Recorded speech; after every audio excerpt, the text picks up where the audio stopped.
Everybody, and welcome back here to the IESF World Championships. My name is Cryptic. I'm here with Nep, and we're back for another day here of some great old-fashioned Dota 2. My friend, how you doing, man? Feeling put to shame. You got that beautiful background here, and I got nothing but this green screen here. But my good looks are putting you to shame. Why don't you tell everyone what the matches that we got coming up first are? All right, so coming up first will be Colombia taking on the side of Costa Rica, which should be a lot of fun.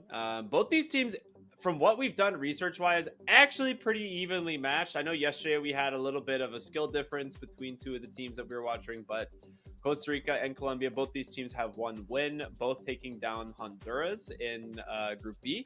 And I will say, the relative ranks between these two teams is almost dead even. Like probably within a couple hundred MMR at most. Yeah, I was taking a quick look. Everyone seems to be relatively similar. Ranks like 300 to 700 Immortal. Then I think both teams has like one Divine player on each their side. Somebody that we don't have a ton of data on, but it should be a lot more back and forth than what we saw yesterday, which unfortunately ended up being two pretty quick stomps, both around 20 minutes. Yeah, it happens. Sometimes you queue up and you're like, yeah, we'll have some fun. And then you queue into the AoE stack that just is playing unranked and stomping everyone. And you're like, that's basically the scenario that they experienced yesterday. But should be a much closer series, which I'm excited for. I know that's something that is just, you always kind of want better, closer Dota, right? It's so much more exciting. You can have some fun and stomps every once in a while, but for the most part, it's like the game isn't as entertaining. But I think we're gonna have some two to three potentially entertaining games here today.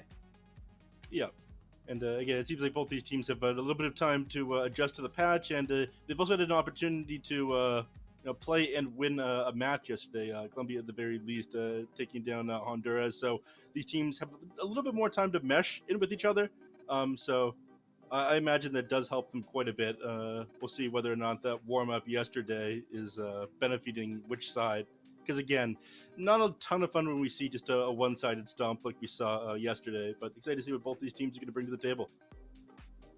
Yeah, absolutely. I mean, we could talk a little bit about the rosters in a bit, but I will say the standout players for me. Actually, no, let's just go ahead and jump into Colombia's roster real quick. We can talk about these guys a little bit more in depth. So we've got Chicken, which is for some reason what he's going by in game, but I don't quite know why. But it's a very interesting one. But yeah, he's the carry player for them. I think on this graphic that is going to be Liangi, to my knowledge. So we'll see. But their mid laner as well, going under a different name now. But he's one of the standout performers. I think in both of their games yesterday, he absolutely crushed the side of Honduras. We got Sivas, who's going to be the 4 position. Jerk, the 3 Mansion, playing the 5. So we'll see how these guys end up kind of stacking up against the side of Costa Rica. But like I said, I think the person you're going to want to watch out for, probably the mid lane player from Colombia. Yeah. Jerk does seem to be like the highest MMR person to stack. Him and both the mid lane player on their side are fairly similar as far as skill level goes. But yeah, like you mentioned, mid lane is going to be the scary one here. But let's jump on over to the Costa Rica roster. Sorry for stealing your thunder there, Ricky. I've only had time to go into two of the players here on Costa Rica. There's Shiri, who is ranked 601 Immortal and is playing a lot of Keep It Light and Techies lately. Most played supports are Hoodwink, Rubik, Tiny, and Tusk. And I took a look at Ginsu, who has been playing a lot of Crystal Maiden, Lich, and Techies himself. Techies seem to be the only thing that we really have in common between all these players and teams.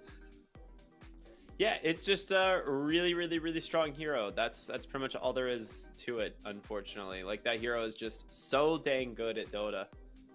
So there's not much, you don't have to be like incredible to play it, that's the good feeling.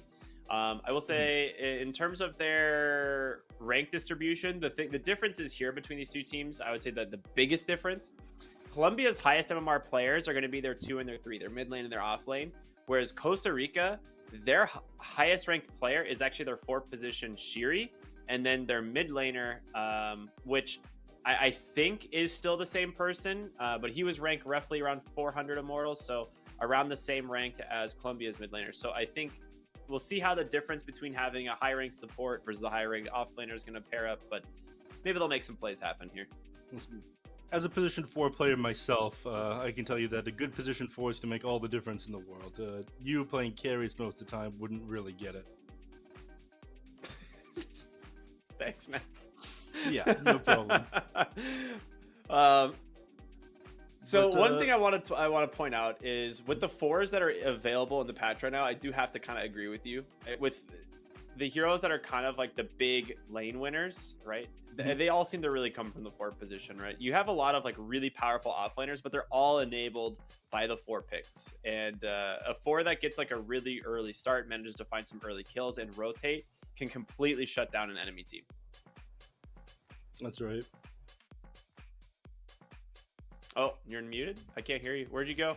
Neff? Oh, I had the wrong microphone enabled there. About to give everyone a crisper experience. Oh, okay. No worries. All good, all good, all good. I like crisp. But yeah, one of the other major differences between these two teams is actually in the support player. Seems to be a little bit lower MMR than everyone else on the squad. The side of Costa Rica here is Ginshu. He's only Divine 1. I think he's playing with a bunch of Immortals, but I think that if you're a Divine 1 player compared to like a lower ranking Immortal, it's going to be pretty similar skill level wise, especially if you're very familiar with the team. So again, that's just one place where MMR is a little bit skewed, but I think we'll probably see a similar performance between these two squads. Yeah, I mean, Colombia's got their own Divine player. So their 4 player, I think Sivas, is also like Divine 2, Divine 3. So this should hopefully balance things out a little bit. That's the one thing I really liked about these teams is like they both have like a Divine. They got 4 other players that are all Immortal, ranging from like low 300s to, you know, the 2000s. But I think it will make things pretty interesting for the most part. A lot of it does come down to the lanes. I think specifically the side lanes right now. So you do have 2 really high-ranked mid laners for both of these teams. But in the side lanes is we're going to start seeing some of the big differences of like whether or not the lower-ranked players are going to get bullied by some of the higher-ranked players and kind of turn it into like a snowball. And I think that's probably what we'll see. I think more often than not, you get punished a lot more, you know, if you're out of position as a lower rank. Now, is there anyone... which of these teams do you think is going to come out ahead based on results yesterday? Or is that something that you haven't really put that much thought into? So yesterday's results, I would say on paper, Costa Rica looked better in terms of the match against Honduras. Some of it was draft, but also it just looked like they just played way faster and just kind of didn't allow Honduras to actually like kind of get into the game. But then you looked at Colombia and they had one game where they looked really good, completely crushed Honduras, but they had their second game was like 50 minutes almost. And Honduras got a lot of kills and it was kind of like more of a comeback. So it does seem like, you know, Colombia could be a little shaky in if they don't have an ideal draft, but Costa Rica looked super clean in both their games yesterday. So that's where it's like on paper, just on their performance from their one series, it's like Costa Rica should be a little bit cleaner, but we don't really know until we see the drafts. And that's what's going to be, you know, what we're looking forward to next. Yep. Any heroes stand out for you when you were looking over some of these games? So Shiri from Costa Rica loves Coddle. It's one of his, I would say probably the scariest hero that you can give him. So I would say for the most part, sorry, I'm having some lobby issues. I'd say for the most part, you probably want to avoid giving him the Keeper of the Light. And as for Colombia, I would say you probably want to, I would say prioritize banning out Jerk's offlane pool, the Beastmaster. I think ideally would be the number 1. And then for board games mid, it just don't try and give him a favorable matchup. Is Spearbreaker here that you'd be afraid of here, or is that not something that you're worried about? Maybe. It depends on who's playing it. Yeah. I mean, Jerk had a 14 kill game yesterday. He did take a lot of deaths, but I think he just made a lot happen on the map with it. He had 26 assists at the end there. Yeah. It is true. That makes a lot of sense. But let's go ahead and see what these teams are cooking up as we're going to go ahead and head on into the draft finally, as we've got Colombia taking on Costa Rica. Should only be just a moment. But Neff, first phase bans picks. Do you think they're going to prioritize the high ranked players, or are they just going to kind of wing it and stick with what's comfortable? Well, I think as a professional here, they need to get rid of the techies. If they want a nice, clean game, that's what they have to get rid of. Look at that. Beautiful. We got real sportsmanship here, Ricky. No techies gameplay. Yeah, I love it. I think that makes sense. They also actually get rid of the Wind Ranger as well, which Costa Rica did play in actually the off lane yesterday, I believe. So being relatively familiar with this hero makes a little bit of sense to get rid of it. It is also just really strong, right? One of the best heroes of the patch right now. And there it is, Spirit Breaker that we were just talking about. They waste no time grabbing that one on the side of Costa Rica. A little bit of deny pick maybe, because you said, like you were saying, like Jerk played it yesterday.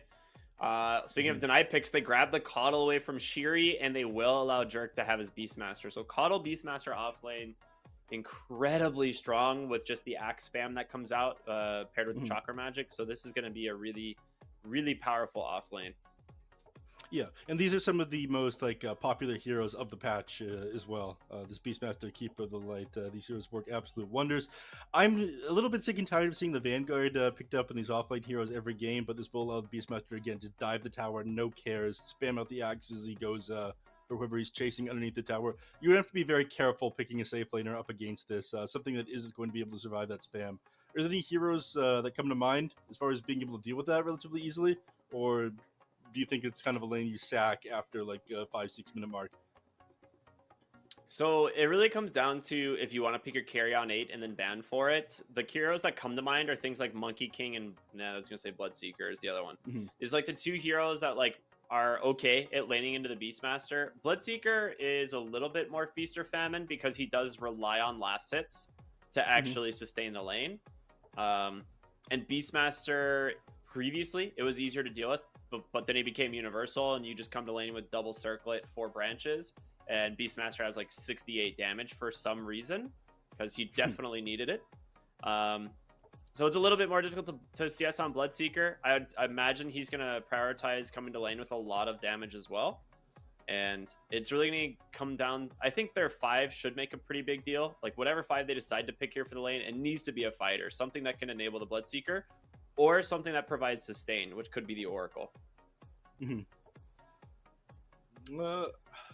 not sure we'd see an Oracle picked up. I mean, it's been a little bit more popular in this patch with all the healing that provides.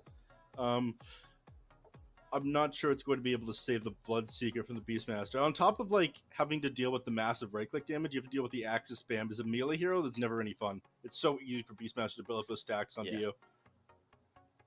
And I'm not sure Oracle is going to be able to counteract that one. Surprising heroes that have made it through. I was surprised Beastmaster made it through the first phase, and I'm very surprised that Magnus continues to make it through, by the way. That would have been actually a decent pick instead of the Bloodseeker. It would have been the Magnus, but it will be banned now. I was thinking they could go for the Enchantress here on Costa Rica, but it was a really smart ban from Colombia there, so you don't actually have the Enchantress 5 now as an option.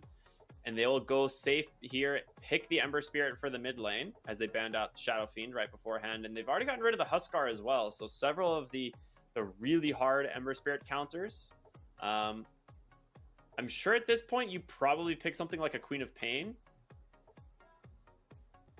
I don't think Storm Spirit is good enough here, but you could maybe go for a Storm. You might look at like Storm, Void Spirit, or Queen of Pain as like your mid lane options here. You could even look at the Bat Rider since you are up into the Ember as well.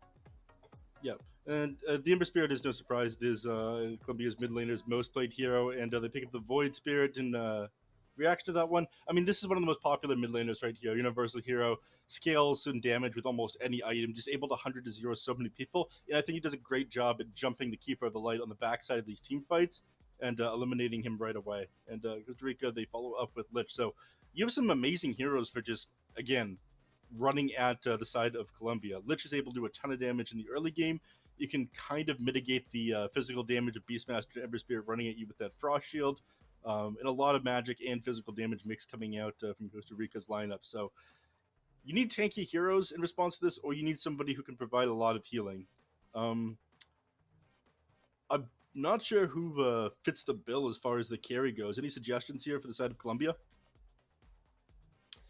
I feel like they're likely to just pick their 5 since they have last pick here, and they would like to see their carry, or they'd like to see their off lane before they go for the carry, right? Like it's probably Spirit Breaker 3 or 4 at this point.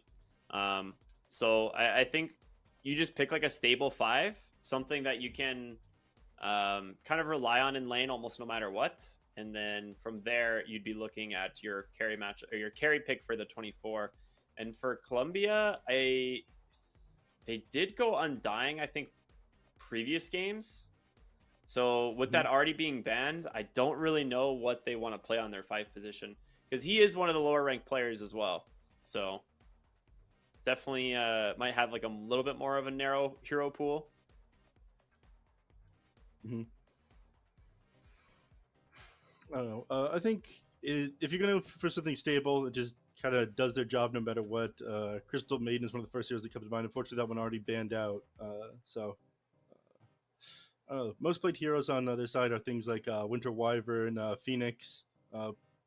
They go for Venom. This is something they've been playing in a lot of pubs recently. I was just about to say this. Yeah. I was literally just about to say has been Venomancer playing this in a 5 would lot be of good. pubs. Yeah. Who and has? It's actually is Maka, the support player on the side of Colombia. Okay. Yeah, Venom 5 is very most played good. hero. I think this is a really good 5 position. I actually just came out of a pub picking this hero an hour ago. Played an hour-long Venomancer game. You don't think the lack of stuns is going to be a problem? I mean, they have Beastmaster Roar, but that's all they have to work with here. And, I mean, catching the Void Spirit with just that, I think, is going to be a bit of a problem. It's not a bad Faceless Void game if they want to try and go for it on Colombia, but the thing with Venomancer is that he just makes the lane so difficult to play into. And so I kind of just like the Venomancer for the lane dominance with how strong side lanes are right now. It kind of makes sense. They ban out the Clink, so they're anticipating this to be the 3 position Spirit Breaker, and they're just wanting to shut down some of the potential 4 picks maybe. They still could ban something like the Underlord if they're worried about the Underlord, or the Darkseer as well, of course. Darkseer Spirit Breaker being incredibly strong, especially if they want to go for something like the Medusa, which they could go back for if they really wanted. I mean, if you pick up a Darkseer here, you'd be switching the Spirit Breaker into position 4. Probably everyone's been playing it in position 3 lately. I don't think Darkseer as a 4 feels very good. Yeah, I think it would just be 4 SB, which is fine. Like, I think that's totally okay when you're playing with the Darkseer as the 3. They ban out the Alchemist. Okay. That makes sense. They did play Alchemist yesterday as well. Yeah, it was the Alchemist and the Slark, right? Yes. And speaking of the Slark, he's still inside. Also, actually, no, he played Terrorblade too. We saw Terrorblade out of him. Yeah, the Slark is still available. Something they played on the side of Colombia yesterday. I don't think you want to pick up a Slark up against the Bloodseeker, though. Even the Void Spirit. I mean, these are heroes that can still put a lot of damage into heroes or Slark after he like drops his Dark Pack and stops him from being able to pounce away. So Slark, not as viable. It's not a good Slark game. You can also just get bursted in Shadow Dance. Like Void Spirit's, all of his stuff is AoE. Like he can actually just burst you in Shadow Dance. Like you're not safe there at all. They ban out the Timber Saw. I think that makes sense. I like the Timber Saw ban a lot. This hero is really strong right now. And they will go ahead and see what Costa Rica is cooking here for their final pick, which I would anticipate a 3 pick, honestly, more than the 4 here. Because there's not a lot of really good 4s left unless you want to go for something safe like a Rubik. But because it's a Veno 5, like Spirit Breaker is not going to do great as a 3 here in this lane. So I think you want to pick an actual 3 hero to play around the Spirit Breaker. Or to like amplify, right? And that's where Darkseer comes in, where it's like you just run at them and Veno has no escape. Yeah. Yeah, I'm trying to think Is about Windranger banned? Yeah, they, Windy's banned. yeah, they grab here just as a position 3 is really not a ton of amazing options. I mean, Underlord is technically still in the pool if they wanted to go for that, but they go for the There it Darkseer like you is. were talking about. It's a good Darkseer pick. It's a very good Darkseer pick. I Yeah, think I this mean, is the best answer to the Veno because you can't mhm. really trade into Veno. You have to just all in and kill this hero. And Darkseer with the Spirit Breaker can definitely do that. So now your question is to pick a carry that can farm safely into this lane, or one that can leave the lane and farm. And they've already banned out TB and the Naga Siren and the Alchemist. So I think they're kind of challenging you to fight. So you have options like the Monkey King, and you have options like maybe a Medusa, even if you want to go that route, or the Anti-Mage. Those are like I your big wouldn't mind ones, a I think. Medusa here. I mean, you need something that can stand your ground. Yeah, and Medusa is exactly what they pick up. Yeah. It's good against Bloodseeker too. Like you rupture her and she just stands still, and Bloodright doesn't really do much damage to her. Mm-hmm. To be honest, Rupture does almost nothing to Medusa, if I'm not mistaken, because its HP is damage, right? Or no, Yeah, it's all it's based on movement speed, but yeah, it's like all based on your movement speed. It's like percentage of movement speed or percentage of movement made into damage. yeah.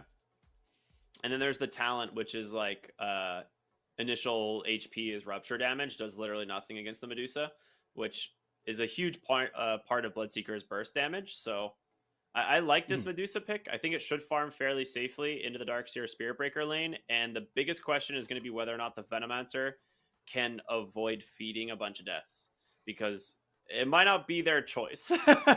Like there's a lot of Yeah, pressure that's going to be applied. yeah. Unfortunately, Surge is one of the best counters to the Venomancer.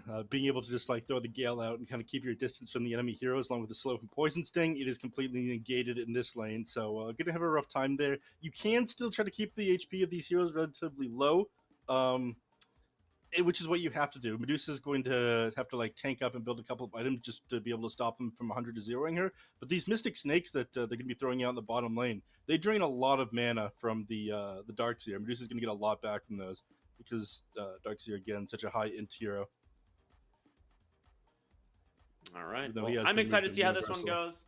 Um, yeah, I think for the most part, like I said, these teams should be fairly evenly matched. I would say, based on yesterday's performance, Costa Rica did look a little bit better, but it's not by much, not by much. So without further ado, I think it is time we go ahead and jump on into our first series today. Again, it is going to be Costa Rica versus Colombia. And Neff, based on these drafts, how you feeling, man? Which team do you have? Honestly, I would say that I am with Costa Rica here. All right, let's do it. You like the Dark I Seer Spirit Breaker tech? I just think that Void Spirit is way too good at the moment. This is a hero That's that I fair. am incredibly worried about. I think the Medusa is very strong. Don't get me wrong. But with this run at you lineup, even though Medusa is a decent counter to it, I think she's not going to be able to get online initially. They have way too much strength of just putting out tons and tons of damage uh, between these heroes. Just again, moving you. The Spirit Breaker and the Void Spirit combination is going to be absolutely insane for them to deal with. Uh, we'll see how they deal with this kind of pressure. Both teams grouped up on opposite sides of the map, just controlling 2 bounty runes right now. It doesn't look like we're going to see a bloodbath like we saw in the previous series yesterday. Yeah. Oh man, it was so much fun. I wish that would happen again. But we're gonna see 2-2 on the runes like you expected. There is a sentry pre-placed here. They will find out about this ward in a moment. Yeah, so that mid lane will get dewarded, unfortunately, there for the side of Costa Rica. Mhm. But I will say, like I was talking about earlier, the mid laners, these guys are the high ranked players. Like Ryu, to my knowledge, is roughly like rank 390, and for Ember Spirit, Mapu, I think he was around rank 300 as well. So these guys they're good. Yeah, Ryu just absolutely popped off on the Storm Spirit yesterday, if I'm not mistaken. Yeah, he did. Yeah, and the Queen of Pain as well had like a 22-6 game, but on the Storm Spirit to like 14-2. But Spirit versus Spirit matchup in the mid lane. Generally, which Spirit does this favor? Lately, it's the Void Spirit, just way more base damage. It scales a lot better. Oh, Yeah, missing well, that one. first blood ends up into- coming out top there as Shiri gets ran down by the Venomancer Medusa. It doesn't have charge level 1, right? Only 1 point in dash. Just overextends, get caught by a Gale and a casual blood grenade. And just auto attacks from the Medusa is enough to find the kill. So that's pretty big. Like, getting that first blood for the Medusa is going to do wonders here. Yep. I mean, back and forth continuing to happen here in the mid lane. Looks like you have a bit of an advantage so far on Void Spirit as far as CS goes. Again, not that surprising, just given the extra attack range that you have to work with on the hero, as well as, again, the fact that your adversary is scaling a lot better with the each level. You're getting a lot more damage than the Ember Spirit. So, Apu a little bit behind. We'll see if he's able to keep up as these levels go on. Again, the higher level you get on the Ember Spirit, the more harass you can kind of put into the Void just by spamming Sleight of Fist. That's your tool for kind of pushing him back out of the lane.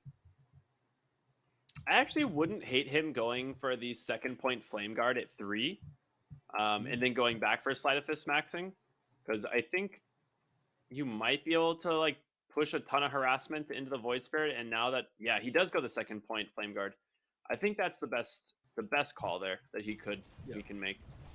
Yeah, as we see up in the top lane, the Venomancer doing an excellent job of what we were talking about during the draft, keeping these heroes incredibly low, stopping them from committing onto the Medusa.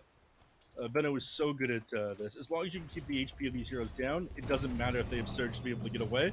They're never going to have enough HP to commit onto the Medusa. So, excellent job here out of Colombia. He's playing this Venomancer lane perfectly. I was surprised that you were talking this one up. You were about to call out this Venomancer pick. I'm not such a big fan of Venomancer G5. Really? I think it's super strong.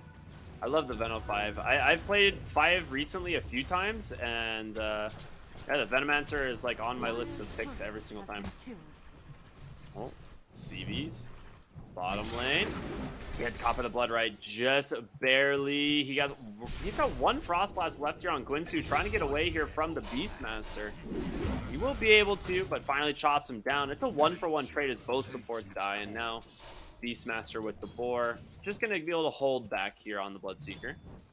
Yeah, without that extra movement speed from...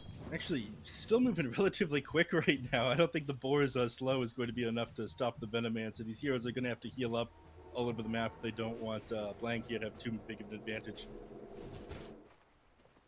As we take a look back, actually bringing the Spirit Breaker bottom. Ooh, yeah, Spirit Breaker does come bottom through the portal there, right? And Bloodseeker DCs. Yeah, from the they game, saw him too. Yeah, they catch him on the Veno. I think pinged it out. They catch him on the Watcher.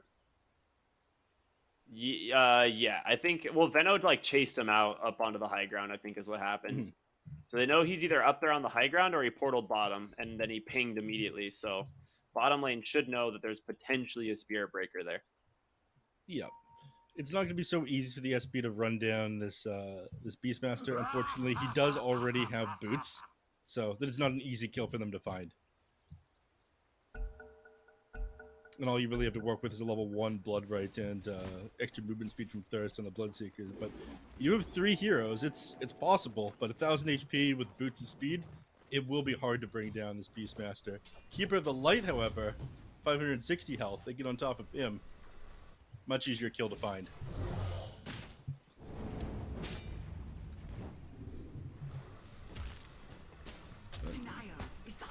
Looks like Shiri's just sitting on top of this portal. It really feels like you're wasting a bunch of time here, but maybe they're just hoping the Darkseer is able to get a little bit more solo XP for now, but this is one of the reasons why 4 Spirit Breaker hasn't been that popular. If you don't find early kills, you feel a little bit lost. Yeah, and I'm not sure how much you've been watching this off lane, but Medusa is just denying everything, and again, the Venomancer just constantly being a nuisance, forcing him to surge away. And he will get his Vanguard eventually, but you're not going to be able to slow down this Medusa, it would seem. You know, 12 Magic Sticks charges available, and just tons of CS going her way. Yeah, as we can see, Medusa is on the top of the net worth by quite a large margin. That is not what you want to see at the beginning of the game. So I was thinking that Costa Rica might do a little bit better this game, but they'll be off to a decent start. They finally go ahead and throw the charge bottom. Blood Grenade #1 and then Blood Grenade 2 thrown, but they actually don't get in range of the Lich to hit him with the Frost Blast, and now the chase going back the other way. That's right.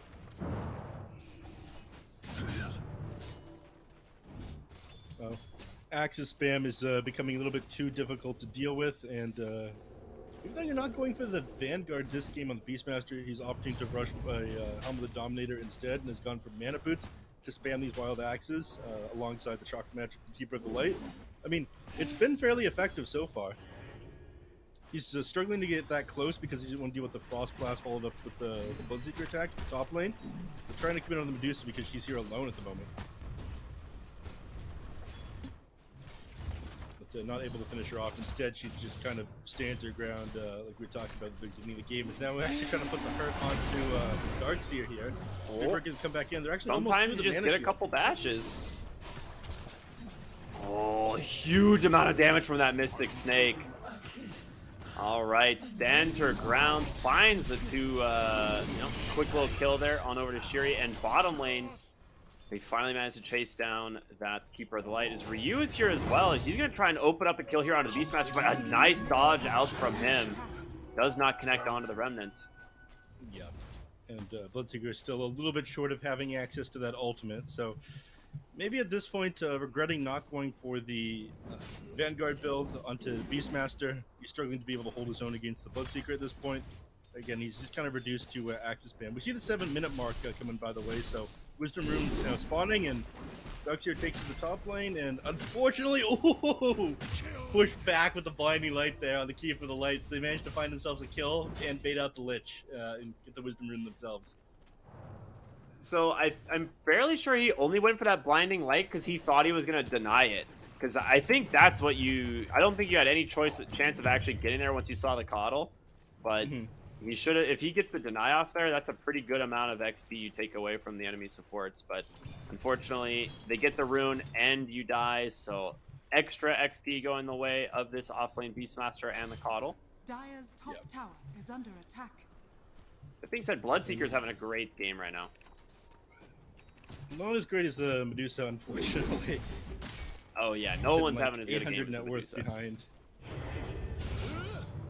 I mean, this is something what about you the expect Medusa from though. Should she be jungling right now like this? Does she need like? Couldn't she just be sitting pop free?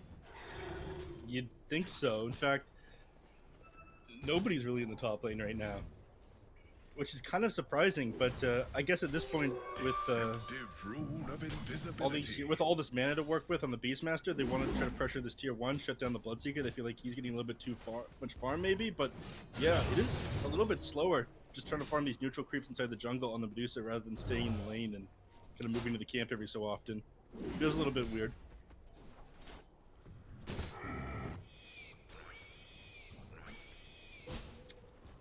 We just see these heroes standing off against each other in the bottom lane. 6 heroes down here.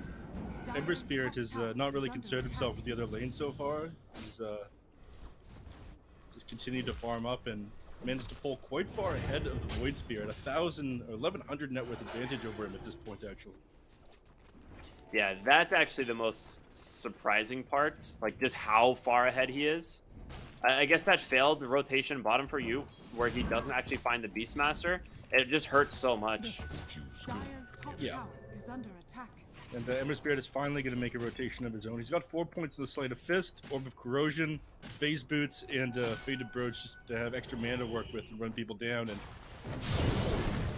he is right under a ward though, so they know exactly what's going on. They go ahead and drop the Frost Shield there to try and keep this Bloodseeker alive. As the Rupture does come out, but it's not enough.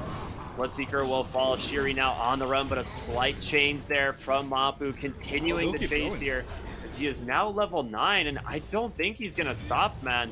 Guinsu on the Lich, chased down another kill there for the Ember Spirit as Ryu, the lone survivor in this bottom skirmish. And I don't know if he's going to be able to get out now as he gets caught by the chains. Does have an Astral Step to play with, but we'll just pop the wand here. Has to be very careful. Yeah. Observer highlights. Actually, the top lane of Roshan runs him down. Oh my no. goodness. More fighting in the bottom lane though, as they manage to find the Beastmaster, and Ryu will grab the kill with a good amount of gold bounty going his way. But oh my god, Veno getting trampled by the Roche. That is very funny. Ran over on the train tracks there. That's the first time I've seen that one in official heavy casting. At least someone going down from that one. That is rough. In my head, the Darkseer calculated that one. That was 100% planned. Veno's got to do the slow walk of shame back to lane now. His TP is still on cooldown, but decent way for the Darkseer to escape using that Roshan.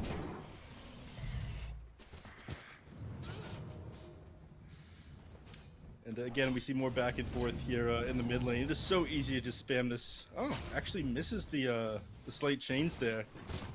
Managed to step far enough back there on Ryu. So doesn't feel very good. Top. Make quick work of that Venomancer again. So death after death he's now taken, and just decided to focus down this top tier 1 tower alongside the catapult. Dire's top tower is under attack.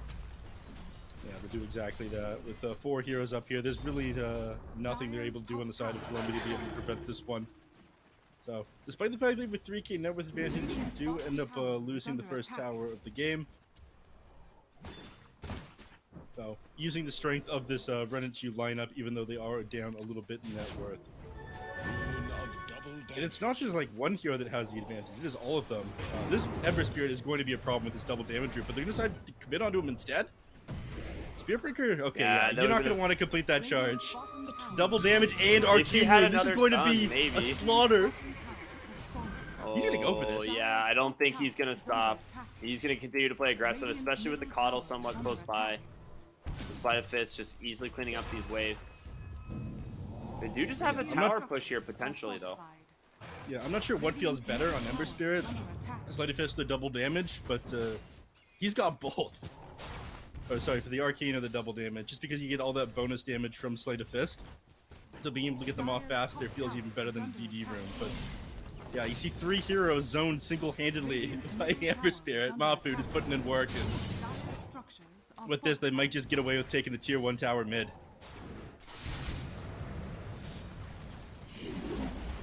Yep. And they managed to do it. It's beautifully done. I mean, overall, really good lead so far. 4,000 for the side of Colombia, and it's going to get worse here, right? You have this Medusa who has this Yasha. The Manta is done. It's coming on the courier here in just a moment, and that's going to be a huge timing for this hero. Yeah. What? That is insane. Yeah, off to an amazing start. The Manta style, like you mentioned, is done. 5k net worth advantage now. You do have the potential to come back in this game. You just need a couple of items on your side for Costa Rica, though. Keep that in mind. Medusa, although she is relatively tanky, if you get on top of her, you get a good wall off, her strength is yours.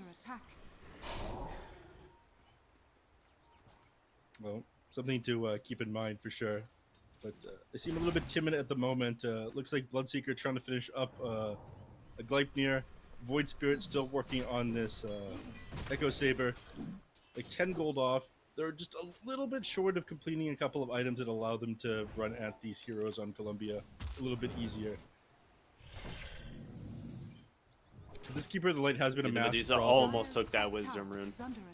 She was like, Wisdom Rune? And Matcha was like, please don't take that, please, very much. Need that for supports. I am but a poor level. He was like, what, 4 or 5 in 14 minutes? He was 5 at the time, yeah. Sire. He was 5. Thank you, sire. Charge is coming up to the top lane, and we do see Darkseer positioned behind the Venomancer as well, so... I mean, this is a hard dive to commit to, as Shiri is going to regret that one. He'll just burn down to the Venomancer, and it's going to be Ember Spirit that continues to chase here for the Darkseer now. Sleight of Fist doing a lot of work. He has a Surge in 1, vacuums him away, but the chains continue to hold him in place. But they will be able to push him back the other way into the range of the Roar. What a nice setup there. surprised they were willing to commit that one, but again, just that big punishment for them trying to make a play and come back into this game. That was just a position 5 that they were going for there. Couldn't even manage to secure that kill. So, makes me nervous for what's to come now for Costa Rica. Radiant's top tower is under attack. Still not as one-sided Yeah, as the we net worth saw difference yesterday. continuing to grow. That fight, 1,000 gold swing. Top that you don't really have your heroes farming your side of the map. And the net worth gap between the Bloodseeker and the Medusa, these two position 1 carries, just continuing to grow. And you're not going to be able to keep up with this split shot farm, with this Manta style farm, even with your Mjolnir. Or sorry, your Gleipnir that you're going for. Yeah, he's going for the Gleipnir, it seems, which, I mean, it does give them more lockdown, which I think they desperately do need, especially since, you know, BKB's become less of a mandatory pickup in a lot of games. So Gleipnir, I think, as a result, has gotten kind of side buffed. Like, your universal heroes are going Manta, though, and that's the downside. But this game, you don't really have, like, a universal hero building, you know, the Echo Saber Manta stuff that we've been seeing. So, I like this decision. I like the Gleipnir a lot here. Top lane. Quincy is going to get found here on the Lich. Doesn't have thrown the Chain Frost, a decent amount of damage, but just gets soaked on the creep wave instead. There's going to be the Nether Strike.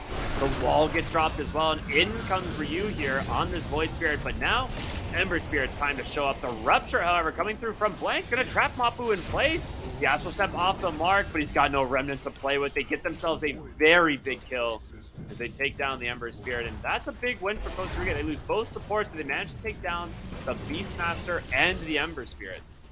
Yeah, 2 very big kills, and this is an important time as well. You had just finished up your Vladimir's offering on top of the Helm Dome on Beastmaster, so being able to quickly clean up that Beastmaster, shut down his auras, is a huge deal, and they managed to take a fight off of it. So not so one-sided just yet. Still got a lot of fight in them on the side of Costa Rica here.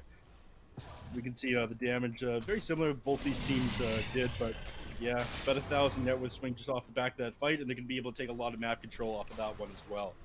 Huge damage from that Bloodseeker. Getting that off on the Ember Spirit was a very big deal.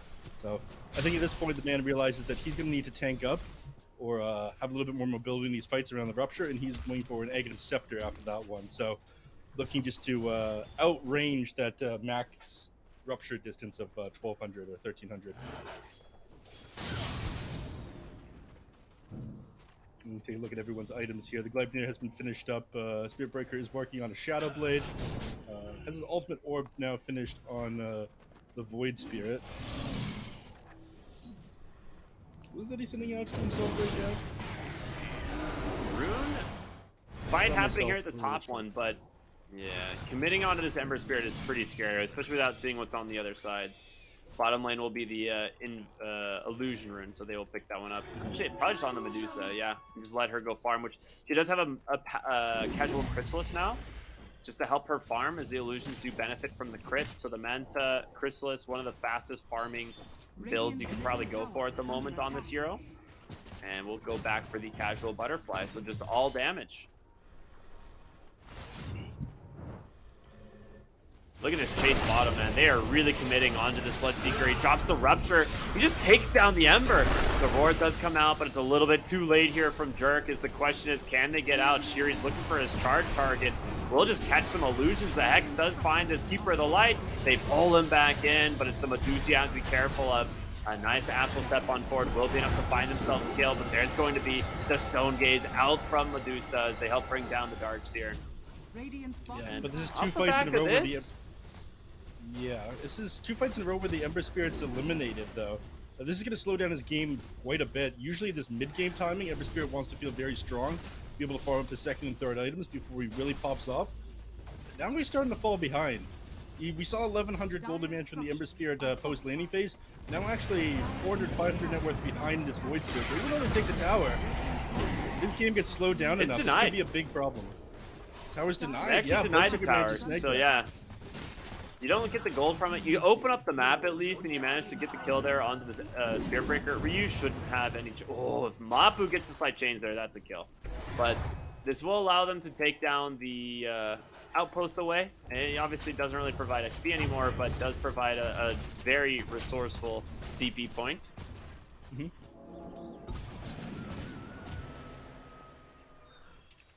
clear that one up. But again, it does mean that with advantage continues to skew the way of the side of Colombia. Another question is whether the Medusa will build the correct items against the Darkseer in this game, but he's going for the butterfly right now. I feel like that one's not correct, because the illusion that Darkseer is going to make with the wall will get the benefits of the butterfly as well. Yes, it does, and it hurts a lot.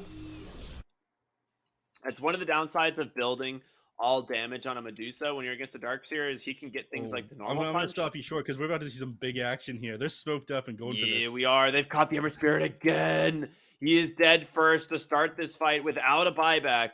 He did get a Remnant down. How close is he to buy? He's not even close, so he has no way to re-enter this fight. The question is, will Colombia catch them off guard here in the trees? They're looking for a roar target, but at the moment, it's just going to catch the Bloodseeker. Never mind. That's a big one. He gets the Rupture off. He's trying to hold his ground, but he can't. He will fall. And Syria on the backside, he TP's out. A nice Chain Frost and a good wall out here from the Darkseer, but is it enough?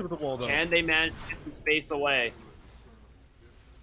Yeah, the Medusa wasn't caught. And want to re-engage? Right. They get the wall. They pull the Medusa back. He just destroys the Venom with the illusions. Oh my god, that is disgusting. All right, the charge is coming in, but yeah, they will back away. I don't think they want to continue this chase here. You don't have Darkseer illusions. Your Bloodseeker is dead. The Medusa with that finished butterfly is going to be really scary. But again, if this Darkseer gets to the Aghanim Scepter, if he gets to the normal punch, I think you can kind of turn Colombia's biggest weapon against them.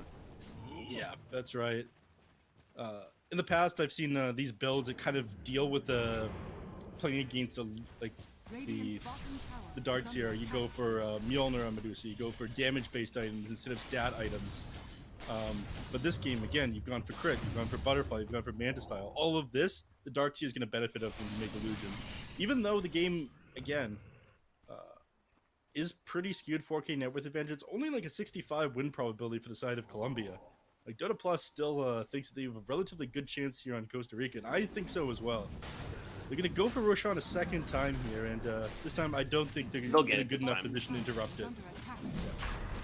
Yeah, they'll get it this time. They committed pretty heavily. Without the Darkseer wall up, it's too difficult, I think, to fight for the Roshan. So, Aegis will go the way of Colombia. Meanwhile, Costa Rica is doing a good job in pressuring the map in the meantime, so Ryu gets mid-tower, clearing out this wave as fast as possible. And then you have top lane, Shiri was doing the exact same. Pushes all the way into the tier 2. So I think overall, at least doing something in that meantime was pretty good.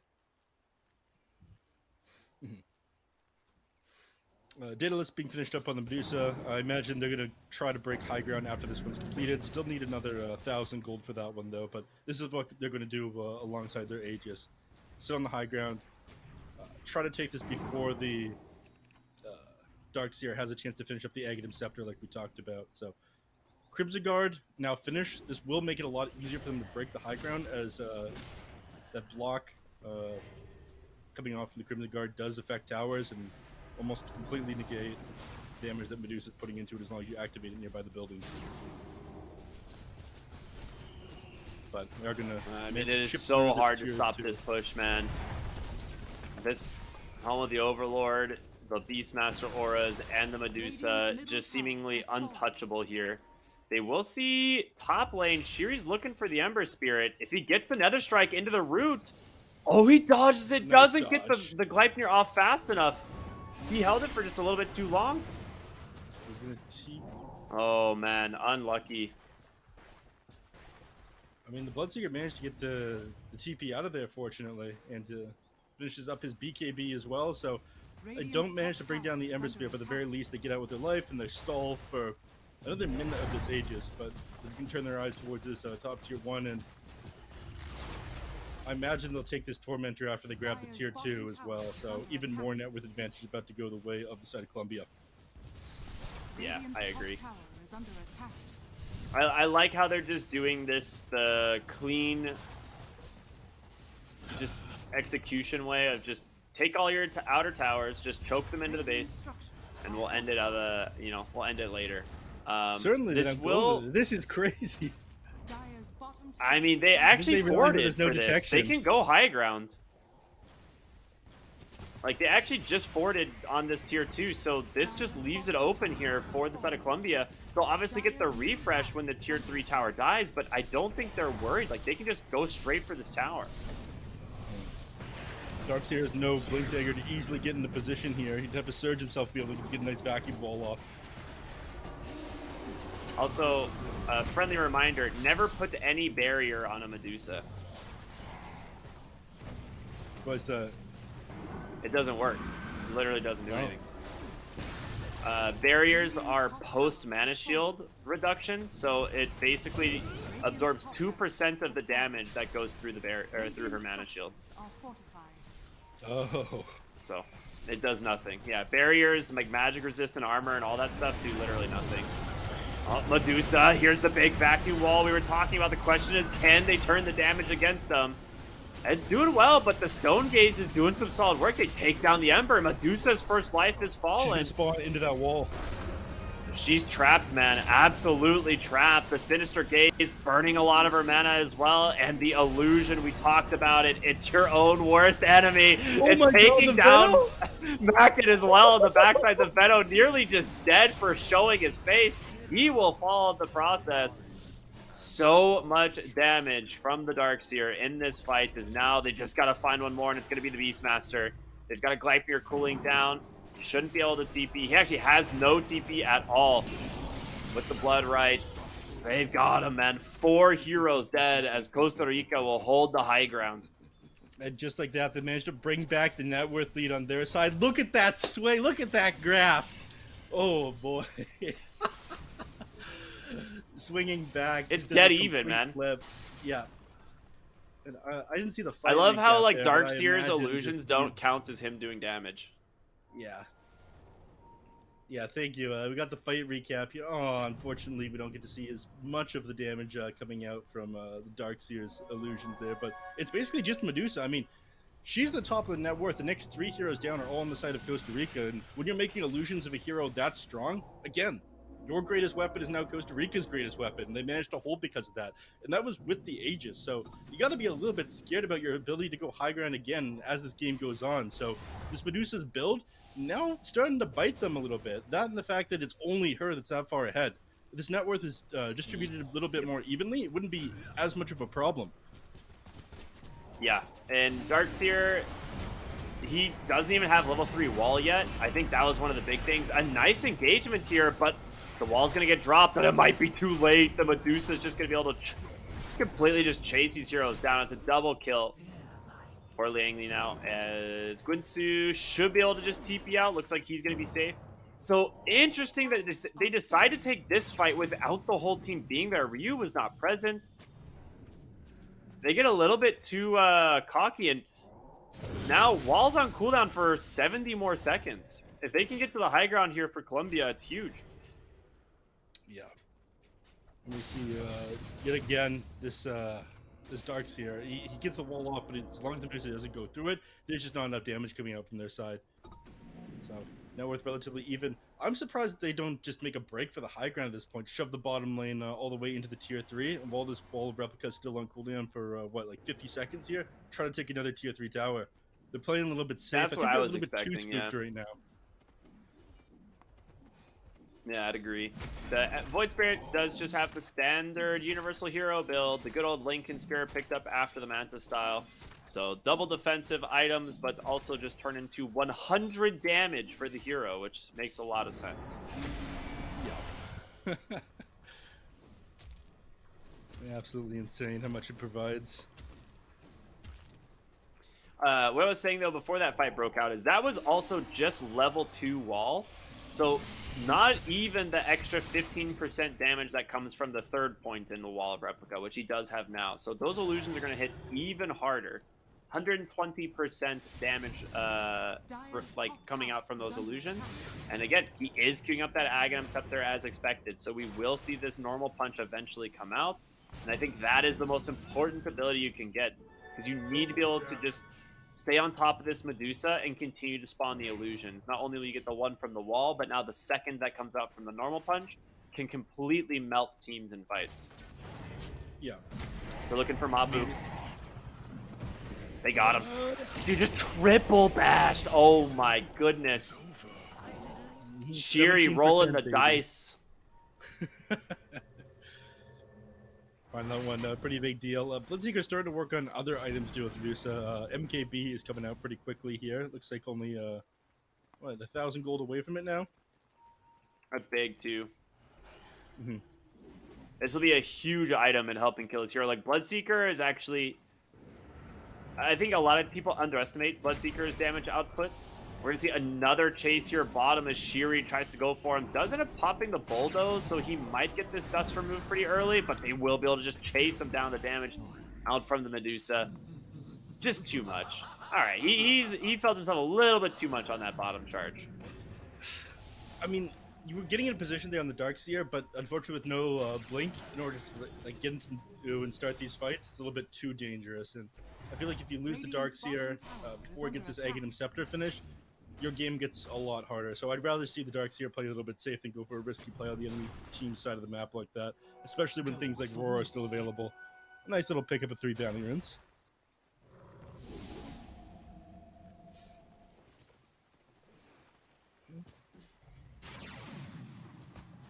Yeah, this Medusa just feels invincible. She continues to go for more stat items. She's going for the Eye of Scotty next here.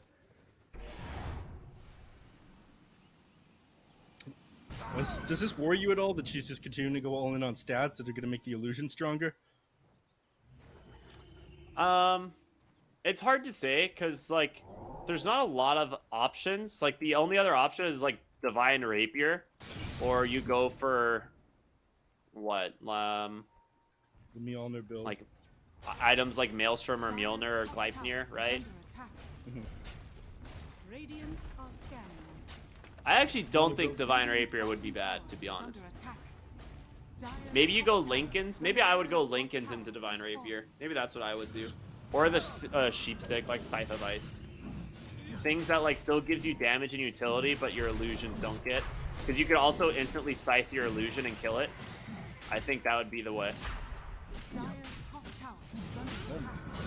Lich almost dies going for the torment on the other side of the map while Columbia clears out Roshan. And I think this is what they were waiting for. They got a little bit too spooked when Medusa had the Aegis last time. She ended up going down twice. They actually passed it over to Ember Spirit though, so I imagine this is a change of strategy. Instead of having the Medusa kind of click away and chip at high ground and invite the Darkseer to get the vac wall off onto you, instead I think it's a sign that this Ember Spirit's going to be hunting the Darkseer, the Lich, on the back side of these fights.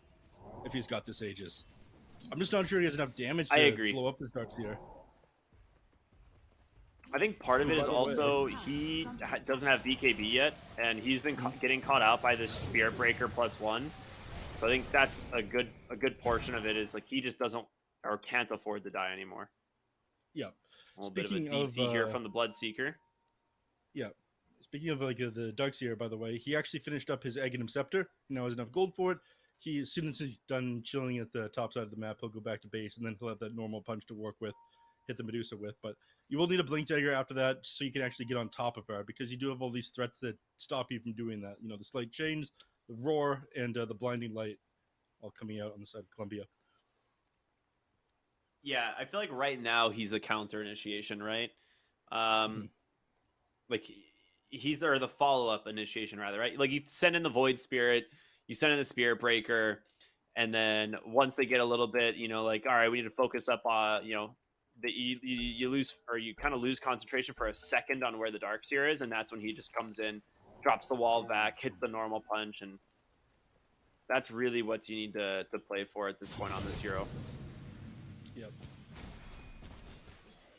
There's really not much stopping side of Columbia from, I guess, heading high ground at this point. They were just waiting on it. They ended up going back to the Lincoln Sphere like you talked about on Medusa. I like this. I think, yeah, just pick up items that are less useful for like illusions to have, and MKB will also help. It will allow her to help kill her own illusion, which is nice. But I would have liked a Scythe of Ice here or something if you want, or someone on the side of Columbia itemizing for a Scythe. It looks like Coddle is actually doing it, so that's the answer. Not easy for support to pick up that kind of gold. I imagine it'll. I mean, it's going to come much later than this Aegis expires. Speaking of, looking to make a play with this one. Unfortunately, Void Spirit's getting a lot of damage onto this tier 3. This is a hero that actually like pushes towers legitimately fast now because just the fact that he's universal and he has 300 damage. yeah, he's got a Manta style, which is hilarious to me. Mighty Minds.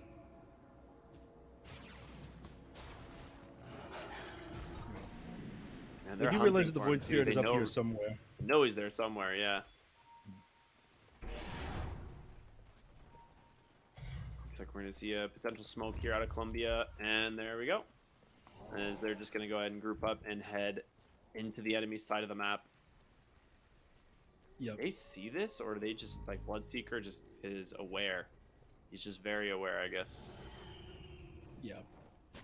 They don't have vision of anybody at the moment, so rather than play out and continue to try to split these waves while dealing with the Aegis, they decided it's safer just to get back in their base play there rather than get solo picked off.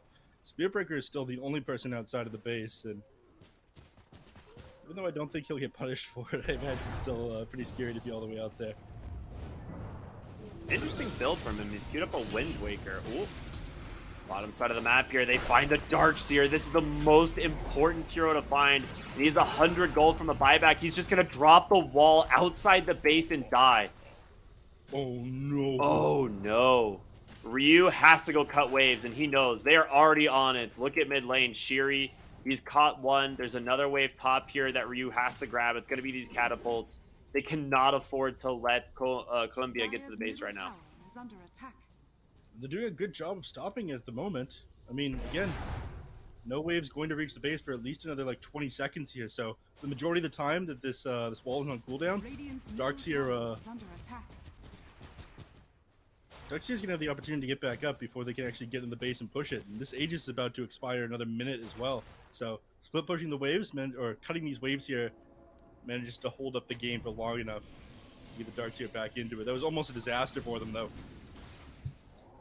It was very close. Yeah, it's just good plays from Shiri. I mean, he's just been playing on the other side of the map for so long and just instantly charged the mid lane and cuts that creep wave. They're looking for Blank here on the Bloodseeker, which would be a fantastic kill if they can get him, but will they? I mean, he's all by himself. I feel like he's got to go down here. There's going to be the chains. They've just got the damage from the Medusa. Just absolutely blows him apart. Didn't even have to use a roar.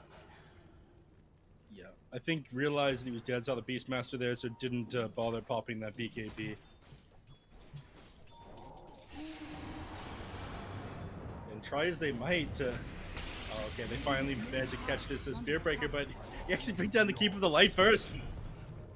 Certainly He's got a Shadow Blade. Right? He's out, I gem think. on Venomancer. He does have the gem, but I think he's actually fast enough. Yeah, he manages to dodge it out, and they waste the entire Aegis duration.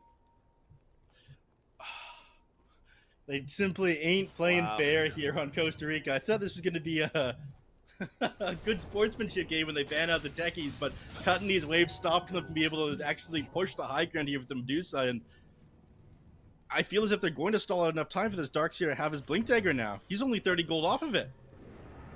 So he's going to be able to start these team fights on the Medusa, get the normal punch, the vacuum wall off. They've stalled this game out long enough now. There it is. Yep, Blink Dagger completed. Courier just sending it out to him now. There it is. So the tool to deal with Medusa. He also has the wall cooldown talent too. Yeah. I feel like you might be risking it a little bit too much, leaving your base and throwing the Darkseer in front of everyone else. Because again, you get rewarded at the beginning of this fight. This Medusa easily hundreds to zeros you. So no Darkseer getting the vac wall normal punch off. No fight win, in my opinion. So leaving the base right now is a little bit too dangerous. I mean, they have this ward bottom. They're seeing where they are. They don't make the rotation down there, though. I figured they might charge like through bottom, maybe see if they can grab the Venomancer who's carrying the gem, but mid lane, they're just going to try and bring down these Helm of the Overlord creeps, and they will get it.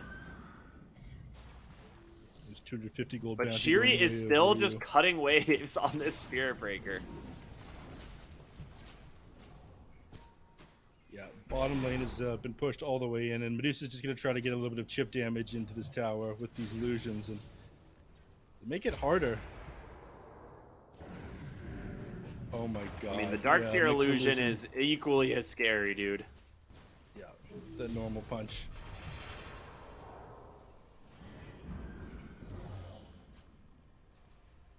Well, he has an 8-second cooldown on that one, thanks to the quickening charm. So, as long as you get Yeah, on top if he of happens the to get to an Octarine... Speedy rune of haste. Oh, he's just gonna go Refresher, actually. Okay. Just a double wall instead. That does seem pretty scary. Shuri bottom lane catches the Veno, the Nether Strike. He just needs one bash and he's dead. A nice Eul Scepter out from the Veno will dispel pretty much everything. A nice sealed totem to try and get away. Does he have the vision for the charge? He does. He connects. He's one more hit. He's going to get it, and the gem will fall. That is huge. Meanwhile, top lane, a big skirmish. Blank will take down Sivas, and now Mapu needs to be careful as well. As Jerk, dude, there's 3 different fights happening on the map, all favoring Costa Rica. They grabbed 3 kills. They're falling apart. They're launching their counterattack finally on the side of Costa Rica, and Columbia's crumbling. Oh my god, unlucky Roche, dude. Max duration respawn, 2 minutes and 56 seconds. Yeah, this does make things a little bit easier for Colombia. If it had been an instant Roche respawn, Costa Rica would be able to take that Dire's instantly, middle but tower is under attack. they've got other objectives they're going to go for. Instead, they'll push all those least lanes in. They're going for the tier 2 tower in the mid lane. Ryu's making quick work of this one with all the damage that he has, being a universal hero, and the creep wave has met the tower. Tier 2 cleaned I up. love the scythe. Dire's middle tower has fallen. He's got the Scythe of Ice completed, queuing up a Daedalus. Like, this hero is going to be doing an absurd amount of damage. And suddenly, Costa Rica is the one with the 2,000 gold advantage. I mean, this whole game has just been Colombia in the lead since minute 0. There's the one big fight that almost tied things up, brought it within 50 gold. But Colombia did manage to take it back. But this is now Costa Rica for the first time in the lead this game. And we have dead even kills, 21 to 21. A complete flip from what we saw yesterday in that one game that we casted. Now looking to mount a counterattack here on Colombia as they start moving towards Costa Rica, who are just camping in the Roche pit. Unfortunately for them, they don't know they don't have the information we have. Minute and 30 seconds left, and possible the Spirit Breaker is about to charge to his death. Way too far up at the moment. Shiri has so much money.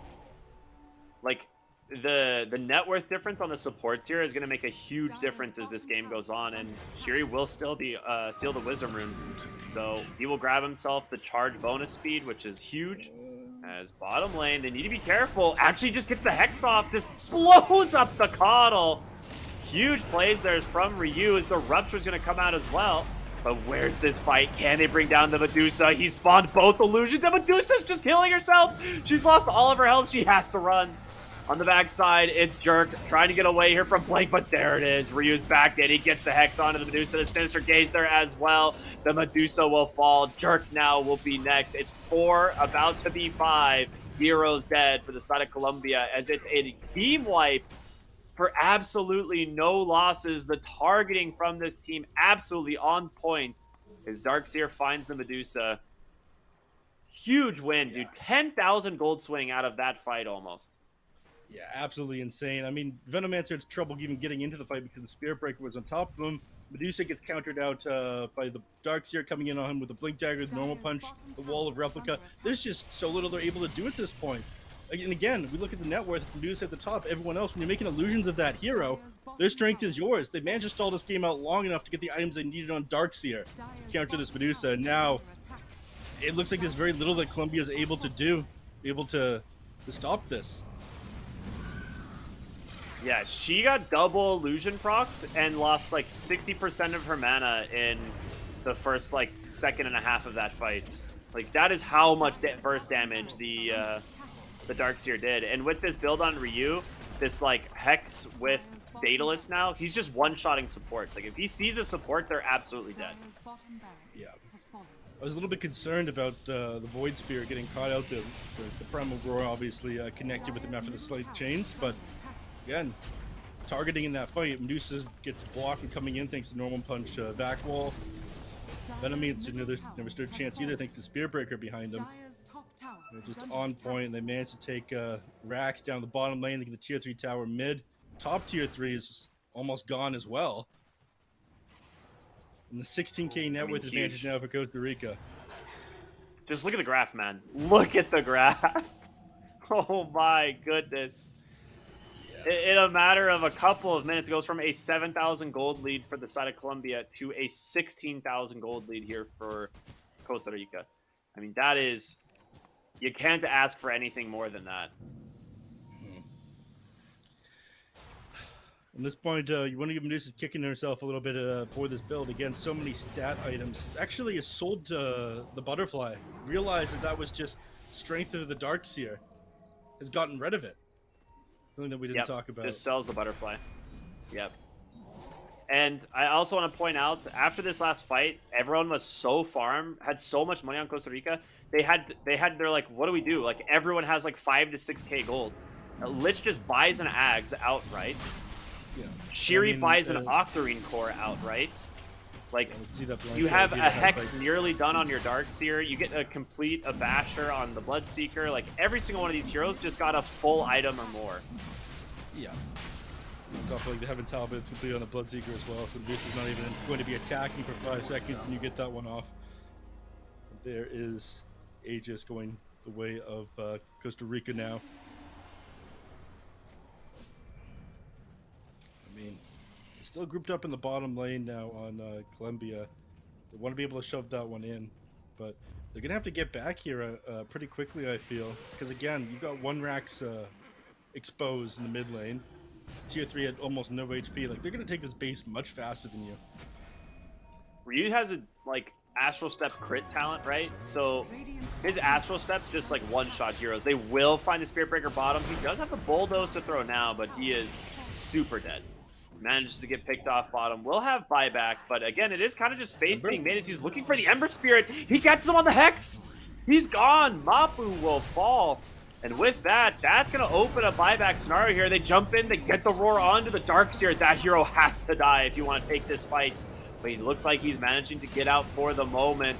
The Darkseer falling low, has a wall available, but they get the kill. Big plays here from the side of Colombia, but he's going to buy back as well as the Spirit Breaker. They want to turn this fight. His charge will get canceled by the Yules. They're managing to start surrounding this Medusa. The damage out from Bloodseeker, who even needs this Darkseer. He can do it all himself. He's just crushing these heroes one by one. The Medusa's completely isolated, and that is it. GG comes out.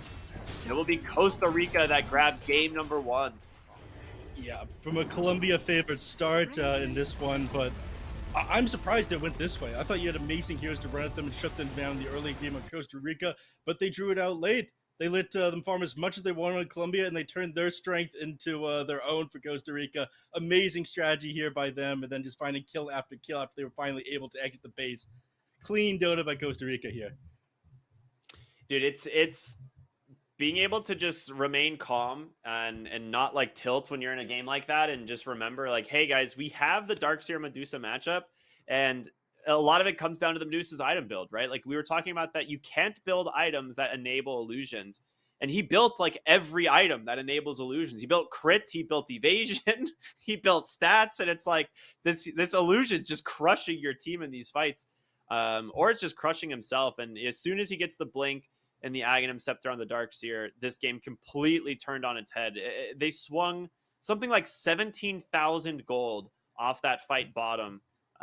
Just from the kills into the 2 lanes of Barracks, into like the bottom lane of Barracks, the tier 3 mid, as well as the extra map control they got. Like they just completely flipped this game over.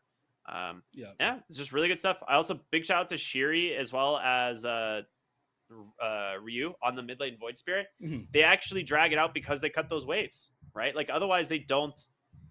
Like they just walk high ground on this Medusa Beastmaster and end the game when they had the power advantage. Yeah, it was a very scary position to be in for Shiri, who was just constantly on the enemy's team side of the map, always under threat of just getting jumped on, especially when you have heroes like Beastmaster and Ember Spirit, who were great at catching people, but cut those waves regardless, and again drew this game out long enough for this Darkseer to manage to finish its items. I'm super impressed by just like the overall teamwork on the side of Costa Rica for this game. Not an easy position to be in, but they managed to clutch out a victory regardless of that. Yeah, it was sick. It was really good gameplay. Perfect item build on the Void Spirit. Actual perfect execution for him.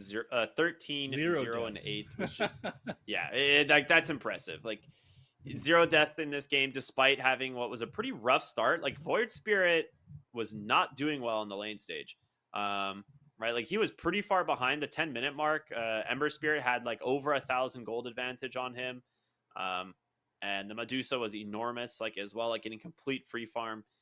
But again, Costa Rica, they held their cool. They managed to stay calm and collected and pull it out in the end. Like that's what matters, right? It's at the end of the day, the only team that wins is the one that kills the throne. So it's gonna be Costa Rica this time. Yep. Very clean gameplay out of them. Colombia, kudos to them for managing to get that lead to begin with, but maybe rethinking this Medusa strat a little bit. At the very least, I think they're gonna be a little bit more careful about the item build and playing into the Darkseer. It's very rare to see this Keeper of the Light Medusa combination lose a game, but again, it looked like Costa Rica was prepared for it, and that's probably why we saw Medusa make it through all the way into the end of the draft, which is pretty rare these days. Yeah, when you see Darkseer Spearbreaker offlane, the Medusa is free to lane. Like you actually just get the freest lane in the world, but it comes down to how you play the mid game and late game and how you itemize. And you can't build things like Butterfly and Crit. It makes it really rough. You definitely rush the Manta style, of course, but you need to be able to just play off of like bonus damage, right? You need things like what we were talking about. You need things like a Lincoln Sphere. You need things. You like honestly, late game Divine Rapiers are great because illusions get absolutely nothing from them. You can go Maelstrom or Mjolnir. Like there's a lot of options you could go for. But yeah, crit, evasion, not the things you want to be giving to an illusions. So unlucky.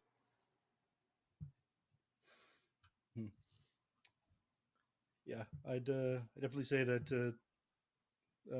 Why don't we take a look at some of the highlights of the last game? We can see, some of the things that this Void Spirit and Spirit Breaker did.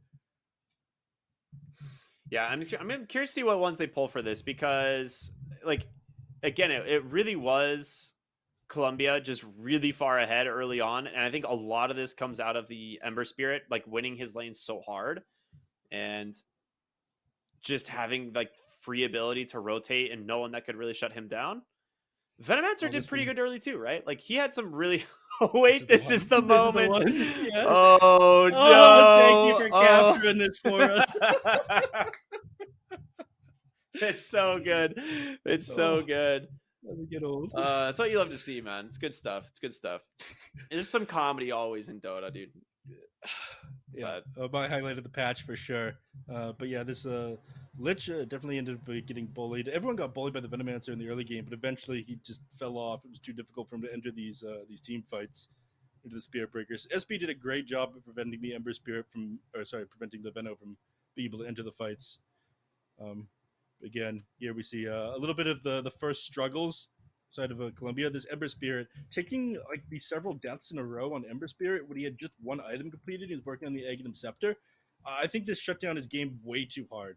Like if you finish that eggs, I think this is a completely different game. So this Ember Spirit getting kind of sacked here, I think was one of the major driving factors into Costa Rica winning it. Like it was just Medusa being strong, and that just let Darkseer pop off as well. And yeah, this was the fight with this was the beginning of the end. Yeah. So Wall just separating everybody, and Venomancer like tries to get close. Look at the damage that this Medusa illusion does to the Venomancer. Nearly 100 to 0 when Medusa comes back up into that wall, and then Venomancer ends up going down after that. And this stalled out enough time, along with this cutting of waves with the Spear Breaker and whatnot. But yeah, beginning of the end. I will say that they did a really good job on the Spear Breaker and Bloodseeker, like connecting for kills on the Ember Spirit in the mid game. Like they just would charge into a Bloodrite and he just died because he had no Dispel, he had no BKB at the time, and it caused him to have like 3 or 4 deaths in the mid game. that like Mapu probably couldn't really afford. This is the fight bottom where you just watch the Medusa. She just melted, just gets immediately caught from the punch into the wall, and then the fight's just over. You have 2 Medusa illusions just raining havoc on your team. I mean, 2 Medusa illusions that do like 20% more damage than the regular Medusa as well. So it's a lot. It's a lot to deal with. But yeah, the final fights of the days is they're going to be calling the GG right after that one. And yeah, really good plays from Costa Rica. But I don't know. I think we're probably just going to go ahead and throw it to a break, and we'll be back with our second game. Again, you gotta give these teams a moment of breathing room before we jump into this. So we'll be back in just a moment, everyone. Stay tuned for more here on the IESF World Championships. We'll see you in a bit.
What's up, everybody, and welcome back to the IESF World Championship. Just a small break of the action here as we're getting ready to go back into game number 2 of Colombia versus Costa Rica. My name is Cryptic, and I am here with Neff. Should be a lot of fun. Man, all right. Super exciting game 1. We're not going to really slow this one down. We're going to go right into the picks and bans, but Neff, talk to me. What's got to change for Colombia here in game number 2? I think you have to be a little bit more careful of your strategy and not letting your mid laner fall off. Again, when I re-examine the game during the break, I really think about it. I know I talked up this Darks here a lot, the fact that Medusa built the wrong items, but again, if you had that kind of net worth on a different hero, so your mid laner, it wouldn't have been so one-sided. Ember Spirit finished the game 2-7. Not really a fault of the Ember Spirit, but he fell off immediately after finishing his first item. You really need that BKB or Aghanim Scepter on the Ember Spirit afterwards, so I think you managed to secure your mid laner a little bit of a better game this time around, and Columbia will be much better off. So I personally am excited to see this series go to 3 games, especially if we don't have any techies in it. All right, we'll see how that goes. They do, like you said, kind of prioritize banning out some of this stuff from last game, so Costa Rica is not going to get the Spirit Breaker, but they do manage to steal away the Beastmaster. So this was something that both these teams love playing. I mean, pretty much every team enjoys playing Beastmaster because it's very strong and certifiably a broken hero to be considered. They actually just first phase out the Rubik. How do you feel about this? I think this is super strange. I don't think I've seen Colombia actually like prioritize this hero. I think it's a very solid position for it at the moment. If you manage to steal Wild Axes, you can do a ton with it. Just being able to build up those stacks and have lots of mana to work with. The extra cast range works wonders as well. And it means you're not as worried about certain pickups coming up from the enemy team. Things like Underlord, for example. Because if Underlord comes out, his main strength is Firestorm. If Rubik managed to get it, he's just better Underlord, right? So it blocks a lot of picks coming out from the enemies, as well as being a solid position for. A little bit odd to first pick it at the beginning, because the enemies can kind of pick around it. But again, if you look at it from the angle of kind of blocking things from the enemy team, then you're going to be fine. That one is a little bit more unusual. We see the Phoenix. Yeah, it's very the unusual pick on the side of Columbia. It's that combined with the fact, when was the last time you saw anyone first phase double support? 10 seconds remaining. It's been a minute. It's been a minute since Like I've with seen how the Phoenix as well. Yeah, I feel like with how strong some of the offlaners are, or just like how broken some other heroes are, like very rarely do you ever see anyone double phase a support. I mean, unless they're planning on doing something really crazy here and running one of these as a core, but we'll probably see them ban out. Yeah, there's the Void Spirit, I guess. Yeah, there's definitely double support. I mean, Phoenix is actually Market's most played hero, so it's going to be not a 4 Phoenix, but a 5, because we see the Rubik come out, obviously. So it's just going to be a comfort thing. It is his most played hero at, I believe, 674 pubs he's had on this guy. So that is a lot of Phoenix. 600 plus games on Phoenix? Yep. 55% win rate on it as well. Far too many. Yeah. It's also his highest like competitive picked hero as well. So maybe just the thing that he feels most comfortable with after losing game number 1. They're gonna just stick with what they know. 10 seconds remaining. Yeah, it's always one of those things where you always want to kind of fall back on comfort when you're back up against the wall type of thing. And Costa Rica, they will just steal the Beastmaster Coddle, right? This was something that we saw Colombia do in game number 1. They will take the Beastmaster Coddle for themselves. And I think this is great because this is Shiri's favorite hero to play. Like, if he can get himself the Coddle, it's, easy for him to work with, and he's got a good 3 position to play around with it as well. So I like this decision. I'm curious how he wants to play this in terms of itemization, because last game he played super greedy on the Spirit Breaker, going for something like an early Shadow Blade into a Halberd. So if he decides to play aggressive on the Keeper of the Light, you can see things like a Vessel. You can see things like an early Hex come out from this hero. But we'll see, what he decides to do with it. We might see the Vanguard build instead of the Helm Dom and Mana Boots this game as well. But if you've got a Keeper of the Light leading with you, you probably just going to spam out those Wild Axes. Storm Spirit coming out this game on Columbia. I feel like we just see Spirit heroes every single game now. If you don't zip around the map as a mid laner, you're not doing your job. 10 seconds remaining. So this one is not a surprise to me. 5 seconds. It's not that surprising. It's just looking at the 3 bans, it makes perfect sense, right? You could just go for a Shadow Fiend or a Queen of Pain here.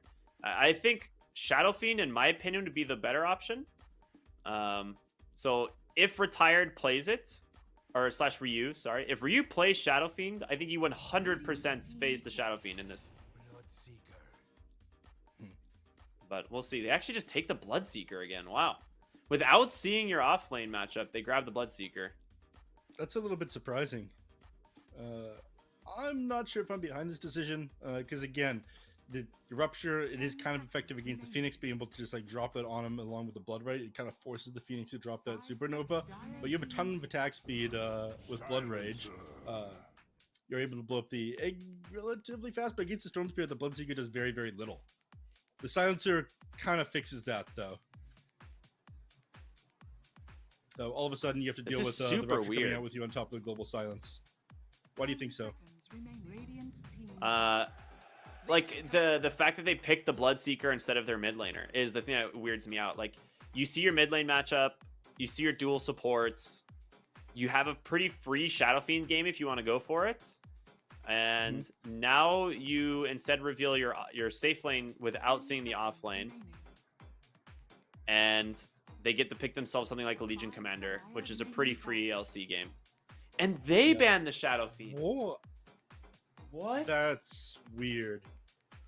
I mean, they're worried about Shadow Fiend carry since it is very good into the Beastmaster, which is one of the reasons I thought they would take it. Because it is just a deny pick from Columbia, and it's just so good at shutting down Storm in the mid lane. Yeah. That looks like that's not what they're going to go for at all. So, with the SF banned out, I would be kind of surprised if they pick up just like another Spirit hero. The only one available at this point is the Ember, and they banned that one out. So, you're not going to have a hero that kind of zips around and jumps around on the side of Costa Rica. The only thing left that still does that is the Queen of Pain. Dude, yeah, I'm trying to think like what mid lane heroes. Yeah, I'm just trying to think what mid lane heroes are left that like really beat the Storm. Because like if you can just pick something that shuts down this hero, like that's all you need to do, because they don't have supports that play really well with the Storm Spirit, right? It's going to be Storm and Legion playing together. So if you can shut down the Storm and prevent him from having a good game, Legion Commander is not going to be able to like really snowball either. Yeah. So it all comes down to shutting down the Storm, but you don't have amazing picks to be able to do that right now. There is still Invoker available. Dude, that hero feels so dead. Yeah, there's the Queen of Pain ban. Yeah, you pretty much have just completely secured your mid lane now. I'm trying to think what you can even pick that's left. I mean, Ryu could just fall back on that Invoker like we're talking about. It deals okay with the Phoenix. You've got some stall for the Legion Commander. You're able to just EMP spam onto the Storm alongside the Tornado if you decide to go for the Wex build. Quas Wex. So that could be what they fall back on. Batrider? But then you're picking Batrider into a Legion. There's also Kunkka and Tusk. Dude, I am like grasping at straws here. I don't know what you go for. They have a lot of reserve time left, so you have a lot of time to think about this one. You could go for something. Lone Druid. A lot of Lone Druid. It's a pretty sure good Lone Druid game.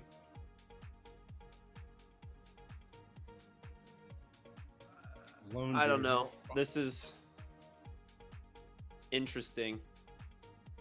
You're either a Lone Druid player or you're not, and I don't think that Ryu is a Lone Druid player, unfortunately. Yeah, I don't see a single game on his profile where he's played that. Unlucky. Invoker is possible. Leshrac is possible. Still available. Lesh into Legion feels so rough, though, if he gets Blade Mail. Pango? Yeah, I mean, Pango is banned, though. Like, in Phase 2, they banned, like, the 3 big, like, Storm mid lane counters, right? Void Spirit, Pango, and the Puck, which is why I thought they would secure the mid lane pick there with what was left. Are they anticipating putting Beastmaster mid here and picking a new offlane? Like, I don't know what they're doing with their picks. Like, maybe they're trying to think this too much. Yeah, you definitely put the Beastmaster in the offlane alongside the Keep of the Light. Like, this Wild Axis spam is just way too good against almost any hero. Like, even if you're not finding kills, you can secure tons of CS just by spamming them out with Chakra Magic. So it's certainly going to be a mid laner they pick up here. And they go for the... Alright, they might switch it up after all if it's a DP. I don't know who's going where. But I felt like this is a relatively dead hero in this patch. It's probably mid DP. It is somewhat of a dead hero, but it's protected by Silencer and the auras from Beastmaster. 10 seconds remaining. Or it allows Beastmaster to go for like more of a greedy build, and Death Prophet can 5 build seconds tanky. remaining. It gives you another silence to play around, and it gives you tower taking potential. And I think Costa Rica, instead of playing the late game, they're going to try and end this game at like 30 minutes or less. Mhm. We'll see what they want on the carry matchup, though, because that's going to be the big decider. You're playing into Coddle Beastmaster. What safe lanes can you actually pick?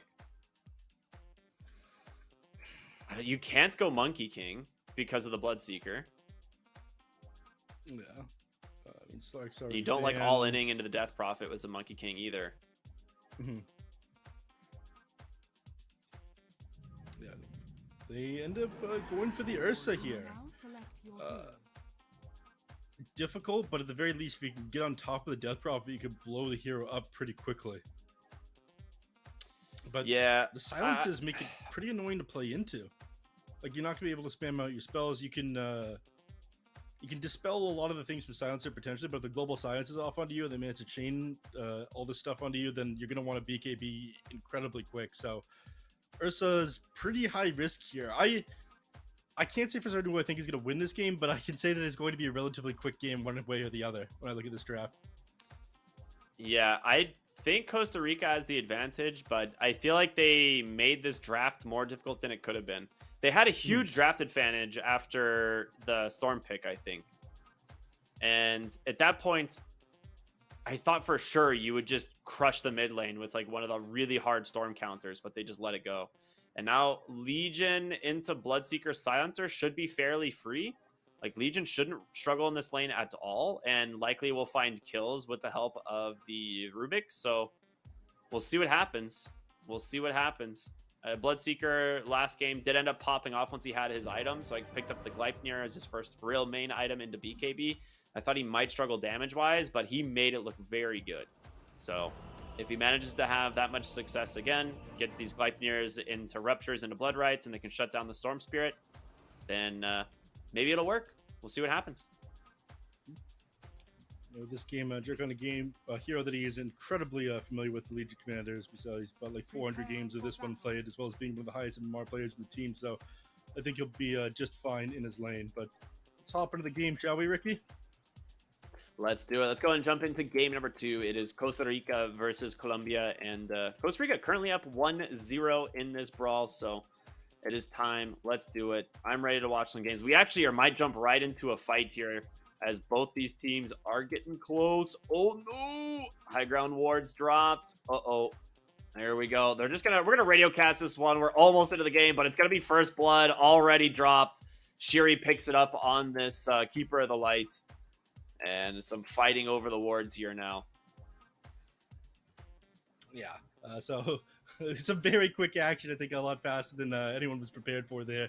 The two teams coming into each other there. But first blood going their way. Unfortunately, no bonus in for the Silencer despite participating in that first blood because he didn't go for the Glaive of Wisdom. No +2. I know that's what the viewers are excited to see, but not just yet. Instead, he's going to have to be useful in lane to be able to spam out his Arcane Curse. Yeah, I was gonna say Arcane Curse, usually very, very, very good for fighting. It looks like we are gonna get a replay of the fight here. So there it was, the pushback, blinding light into that blood right, and just plenty of damage coming out there. And Shiri getting the first blood, not ideal, right? You would definitely prefer this to go onto like your mid laner, either the Death Prophet or the safe lane of the Bloodseeker. But you know, getting first blood either way, definitely still good. Not missing a beat there. I think we managed to catch the replay of that one. Thanks to our talented observer team. Thank you very much. And back on track as the laning phase started. So the Death Prophet against the Storm Spirit here in the mid lane. I'd say this one is relatively easy. And as the lane goes on, it gets a little bit easier for the DP, just outranging the Storm. And the massive amount of heal that you have from the Spirit Siphon makes it a little bit too difficult for the Storm Spirit to be able to just 100-0 DP, which is something that he's fairly good at doing. In the top lane, though, Shiri. Yeah, Shiri, he's fast though. That's the one thing he does have going for him.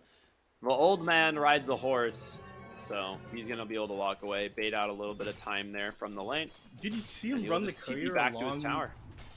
along the Keeper of the Light there? I think that was so we continue to have vision of him as he like walked up hills, or maybe he's trying to bait the call to hitting the courier there and dying. Which is Yeah, a bit bizarre. and Coddle just rushed boots, man. You're never catching the old man now. He does have a horse after all, and that horse is a nice pair Yeah, of shoes. he may be old, but his horse is the zoomer now, dude. They get a nice blinding light push back there onto the Phoenix. Shiri repeating his path from earlier and just trying to run away. But he's gonna be able to. And with 4-3-3 here on the Beastmaster, having those axes, you do got to be careful. He almost has level 2 in the Keeper of the Light. Once he's got that, oh, range creep doesn't quite give it to him. But once he's got level 2 again, being able to spam out this chakra magic, it'll make the lane quite easy for him. And again, plugging a melee hero into the Beastmaster, super hard. Very easy for him to build up these stacks of wild axes onto you. Yeah, one thing I was going to talk about earlier around the silencer, yes, you like typically go Arcane Curse in lane just because of how good at this ability is. But against a Legion, it's not usually a great idea. So he does go back for the glaives at 2, which I think is the correct play. So like this actually allows your harassment to stick in the lane for the most part. It's not the best, but it's definitely better than going like Last Word and it just instantly getting dispelled by a press the attack. So having that 1-point glaives, not only does it give you a little bit of harassment damage, but it does allow you to also potentially get some stolen int. So I like this decision a lot more. Yep. You see these people trading with each other up in the top lane here again. It feels like the Beastmaster's got unlimited mana thanks to the Keeper of the Light with them. He's going to continue to spam Chakra Magic out. Yeah, I'd be surprised if aggressive the here. tries to Dive trade. forward. You don't want to trade. Yeah. He realizes that pretty You would- quickly. He has You would think 4 that Ursa stacks of the wins whirling that one, axes but- on him. Yeah, he managed to reset them though, so it's down to 1. It's not so bad anymore. But yeah, you'd think that Ursa wins trades against most of these heroes, but again, such a low cooldown wild axes paired with the chakra magic, there's just way too much damage amp given onto him. Yeah, smart to disengage there. Mid lane, we almost see a solo kill there on the Mapu as he's able to just get away.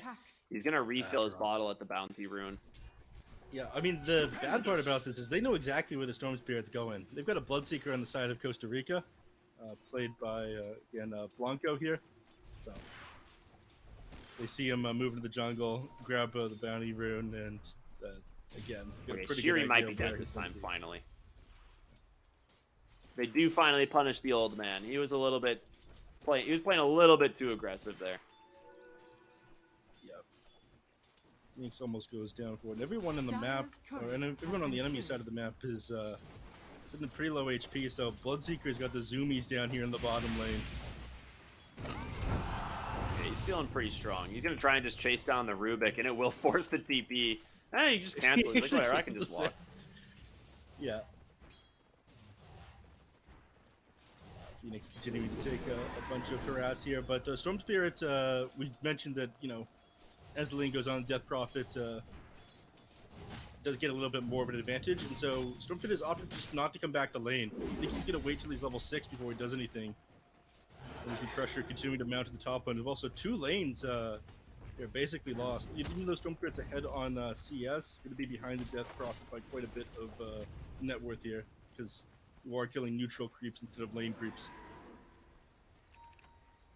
Yeah, that plus, you know, he's just got the regen advantage just with Spirit Siphon, right? It's one of those things that, like, it's really hard to deal with Death Prophet unless you're, like, a hard counter to this hero, just because she just will Spirit Siphon your hero or just a creep in the wave, and there's not much you can do to stop her from doing that.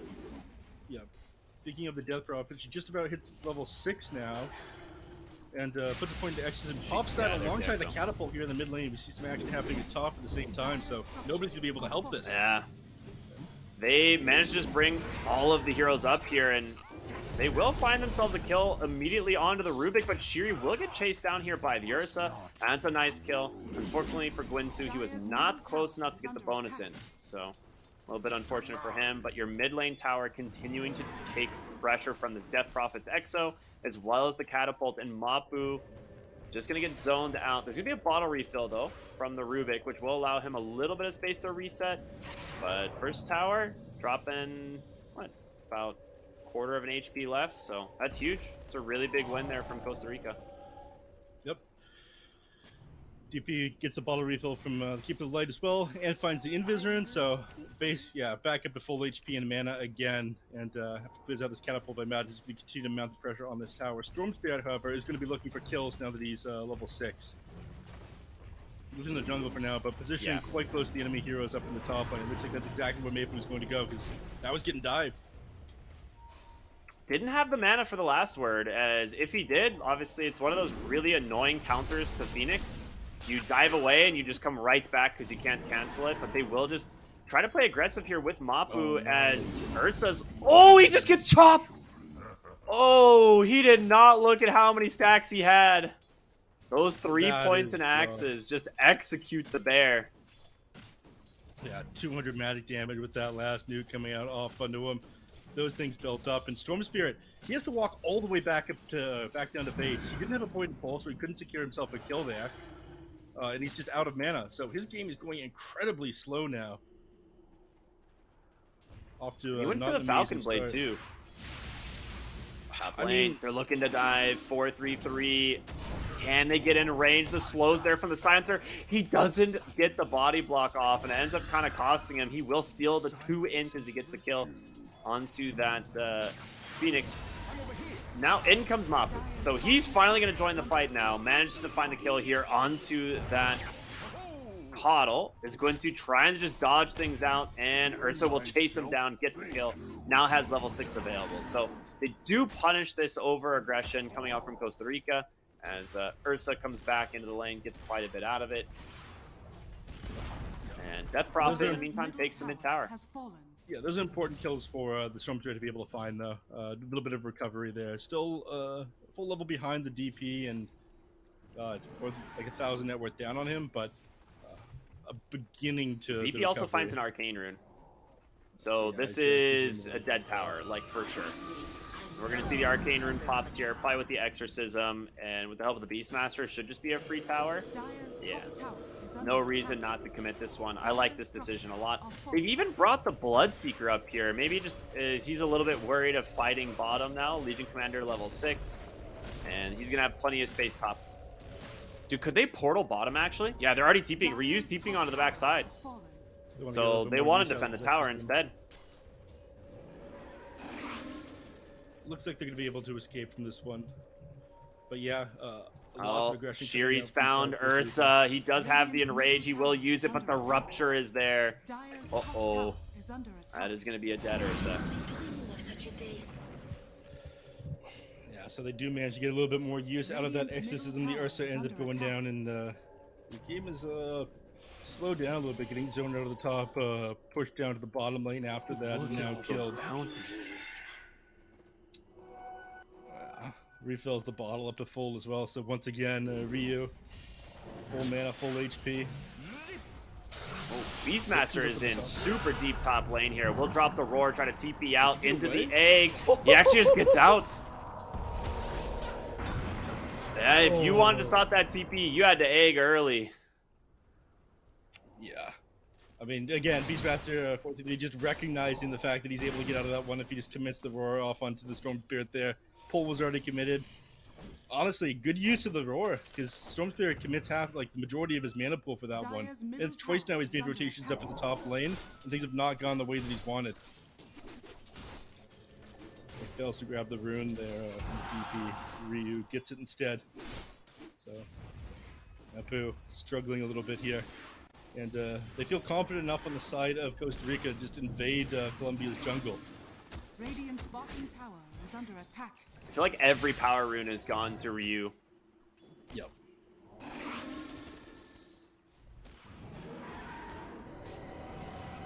Ursa really wants that creep. He's gonna get it, but Shiri being level 5 is surprising to me. I'm actually gonna go back see if I can find out who got the wisdom runes, because they did get one, so they got their first wisdom rune on the silencer. Shiri just doesn't have a lot of XP. Unfortunate. Yeah, we'll take a look over at the Ursa. Just continuing to work on his Battle Fury, but still a ways off of that one. Working meanwhile down the bottom lane on this Legion Commander. He's doing reasonably well, fourth in the net worth charts. Not surprising given how much he's played this hero.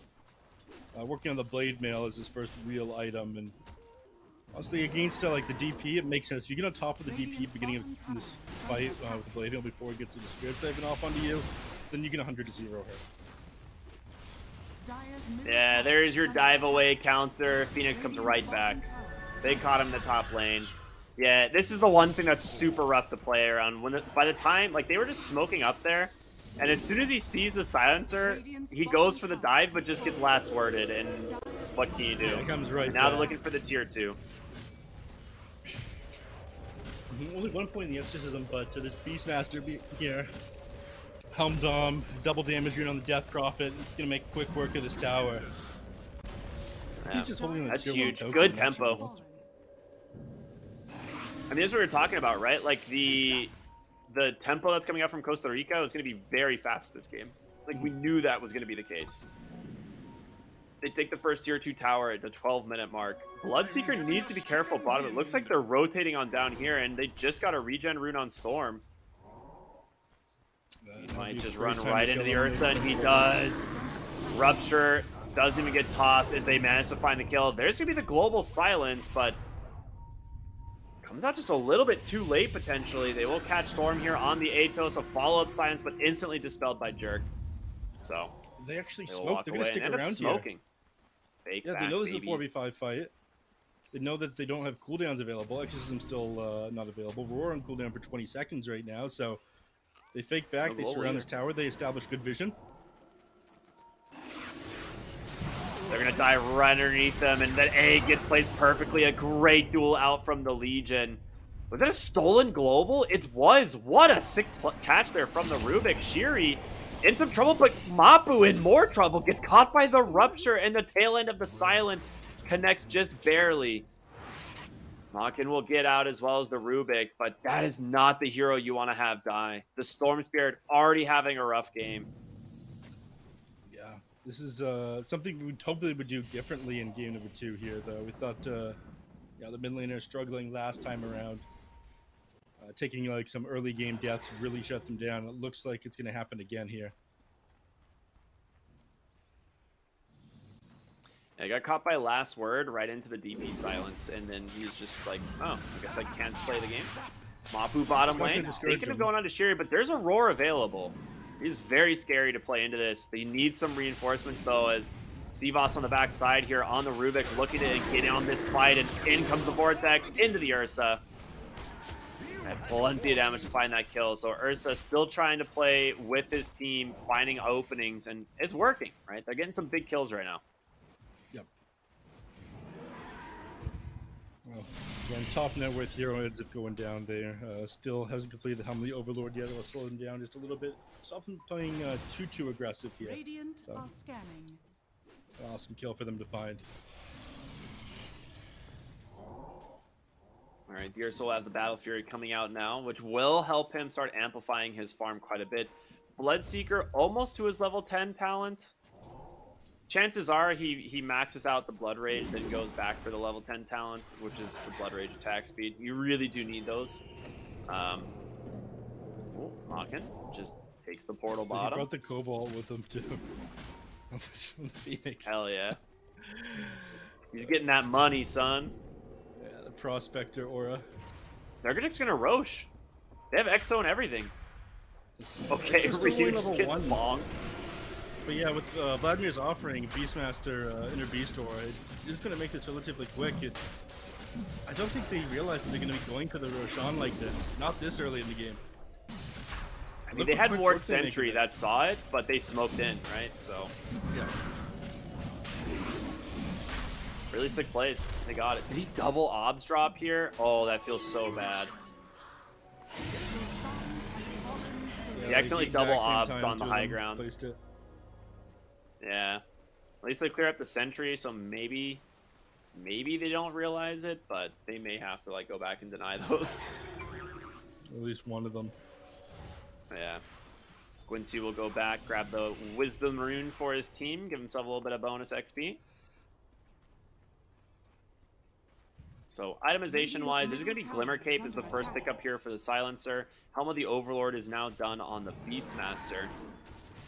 For the side of Columbia, what's the big items that we have queued up? It looks like Phoenix trying to get to a Lotus, right, to get rid of the silences so you can get the egg off reliably. We've got the Blink Dagger now finished up on the Legion, so Blink Blade Mail into the duels.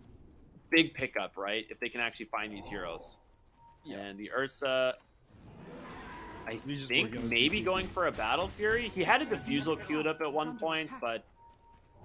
or he has Battle Fury, I mean BKB. I think he's going for a BKB, we'll see. But yeah, just a Mythical Hammer queued up right now. Ooh. Sometimes you get baited by an illusion. That's a Blink duel wasted, as well as a good amount of time on the shield rune. So we'll see. Atos to catch him. I mean, the shield rune's a lot of damage. The global science gets committed. Legion can't save him. The shield rune's not enough. The Storm Spirit does end up going down in the end. A beautiful find there from the side of Costa Rica. Yeah, and he tries to snag this Primal Roar there, and unfortunately just ends up getting himself Call of the Wild Boar. But this Storm Spirit game, again, not getting much easier. Working on the the Kaya Sanj at the moment.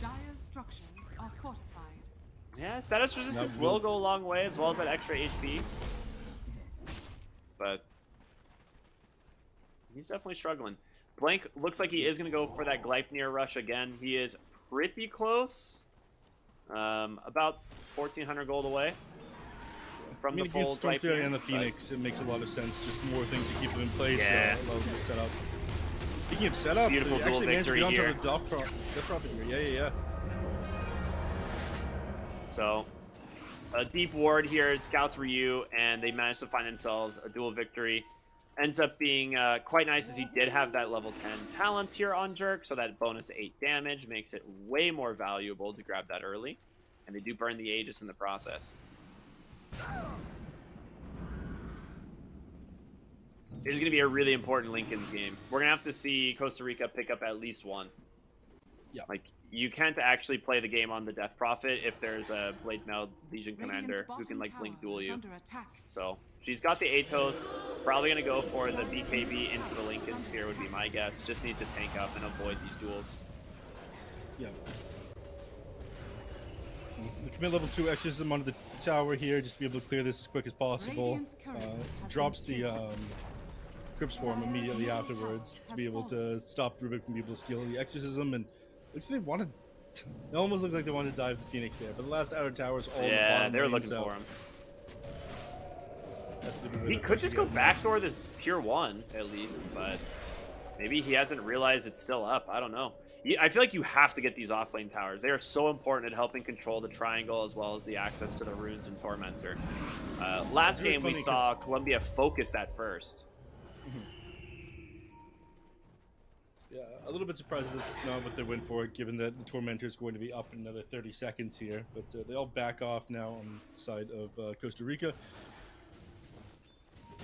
And Colombia starts to invade the bottom side of the map themselves. Yeah, as long as they have good vision, they can start these amazing team fights alongside Legion Commander. Bloodseeker is finishing up at Gleipnir at the moment, as Courier is just bringing it up to him now.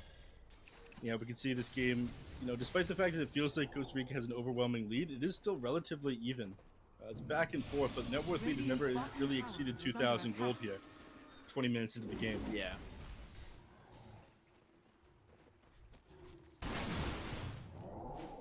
Right. Here to the bottom lane, we just see again. Back up into the mid lane, though. Helm of the Overlord. It looks like they are setting up. I feel like they're going to have to find a way to stop this, right? Can't they just keep chipping this tower? I guess Phoenix is slowing it down a good amount with the Fire Spirits, but... I mean, it's a little bit difficult to deal with. You are playing into a Storm Spirit. It's amazing at being able to defend the base, but you can chip away at this slowly with the Beastmaster. And you have to be a little bit afraid of a Primal Roar coming out onto you. Phoenix is actually doing so much work here. Like every single Fire Spirit's connecting onto the Helm of the Overlord, plus like the summons. The Atos though, it's caught Rubik. the roar comes out and they burst him down. Nice pick off there. The smoke ends up paying off quite nice. As he will ping the high ground ward. He's like, all right, I think they saw me, guys. They might have seen me. They're going to know this one's here. Surprised they haven't sent anyone back to deal with the Legion Commander split push down the bottom lane. They managed to do a little bit of damage to tier 2 bottom thanks to the catapult. But again, just continue to put pressure on the enemy side of the map. They bring the 2k net worth lead up to 3,000 gold now, but not a ton of use of, or not really a significant advantage that they managed to grab on the side of Costa Rica during that Aegis or anything else for that matter. And Ryu has a Shivas. So he gets himself a shield rune, and he's about to have the Shivas. Dire's bottom tower has fallen. Beastmaster does the backdoor like you were talking about. And I think now we just need to continue to cut the wave. So it shoves in. They want to really keep these Columbia players boxed into their base.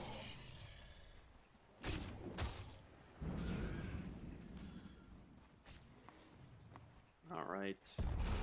Are you surprised Ryu isn't going for like a BKB this game on the Death Prophet? Or is it just damage mitigation is more important? I think damage mitigation is more important because you're going to be the target for this this Legion Commander. Like one way or another, you're going to get jumped on and dueled. So you're either building a Lincoln Sphere or you're building a ton of armor to be able to counteract the damage reflection from your own exorcism as well as the auto attacks of the Legion. Got it. So Quincy did back all the way across the map to get his Wisdom rune. So he does have the 4-1-4 build now, which is what he wants. And 4-3-3 has his pipe completed, going towards the Aghanim Scepter, as the last outer tier 2 still stands. They're thinking of just going for the Tormentor. But you gotta be careful because you don't see Columbia. I mean, they're in an amazing place right now. They're up onto the high ground. Great vision of the high ground.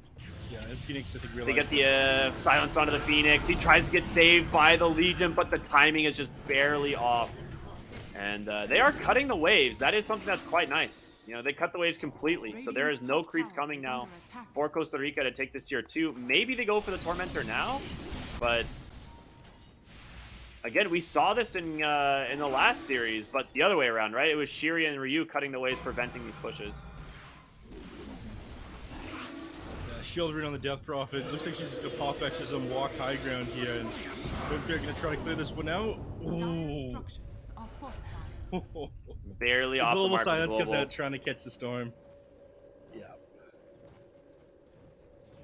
And with that high ground push is basically over. You committed Exo, you committed global silence, you don't have roar for 30 seconds. If Columbia wants an opening, this is basically it. The question is, do they want to take it, right? They have the Ursa farming bottom, has his Blink Basher. He's pretty strong. I mean, it'd be wonderful for them right now if Roshan would happen to be up, but unfortunately not going to respond for another minute and 30 seconds here, so this is going to favor the side of Costa Rica. He's going to try to commit on the Shiri. He ends up getting the bash as well. He ends up popping the enrage to be able to dispel the blinding light off of him as well, so he managed to get all the auto attacks possible. Nice use of enrage there. Yeah, and, absolutely. If the Coddle just walks away, that's rough. And they did use this Roche opportunity. respawning in about a minute. Despite the 5k net worth advantage that they have on the side, or 6k net worth advantage they have on the side of Costa Rica, Colombia is going to continue to push this bottom lane. Yeah, they have no spells, right? Like, there's nothing you can do on the side of Costa Rica right now until your spells come back up.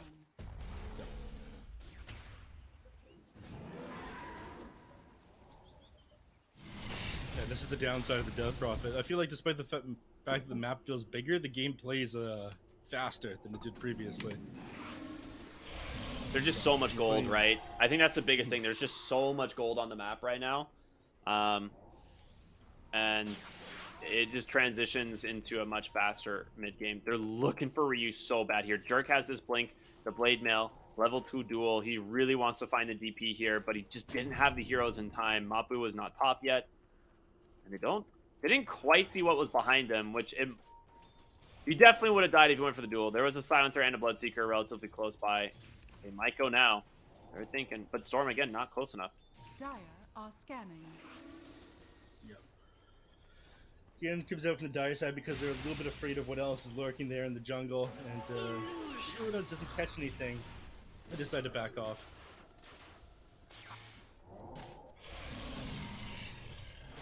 And it will be an Arcane Rune scouted top. So are you backing all the way just to make sure to get this another one for the DP here? And that's going to be very good because they do scout the Roach. There's the duel, though. They've caught the Beastmaster. The Global does come through. It's going to be enough to give him space to get back in this. And Mapu gets silenced by Blank.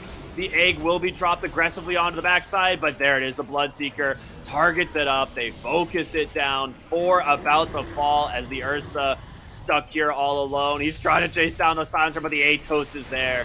The Enrage does not last long enough, and it is an ultra kill for the Bloodseeker.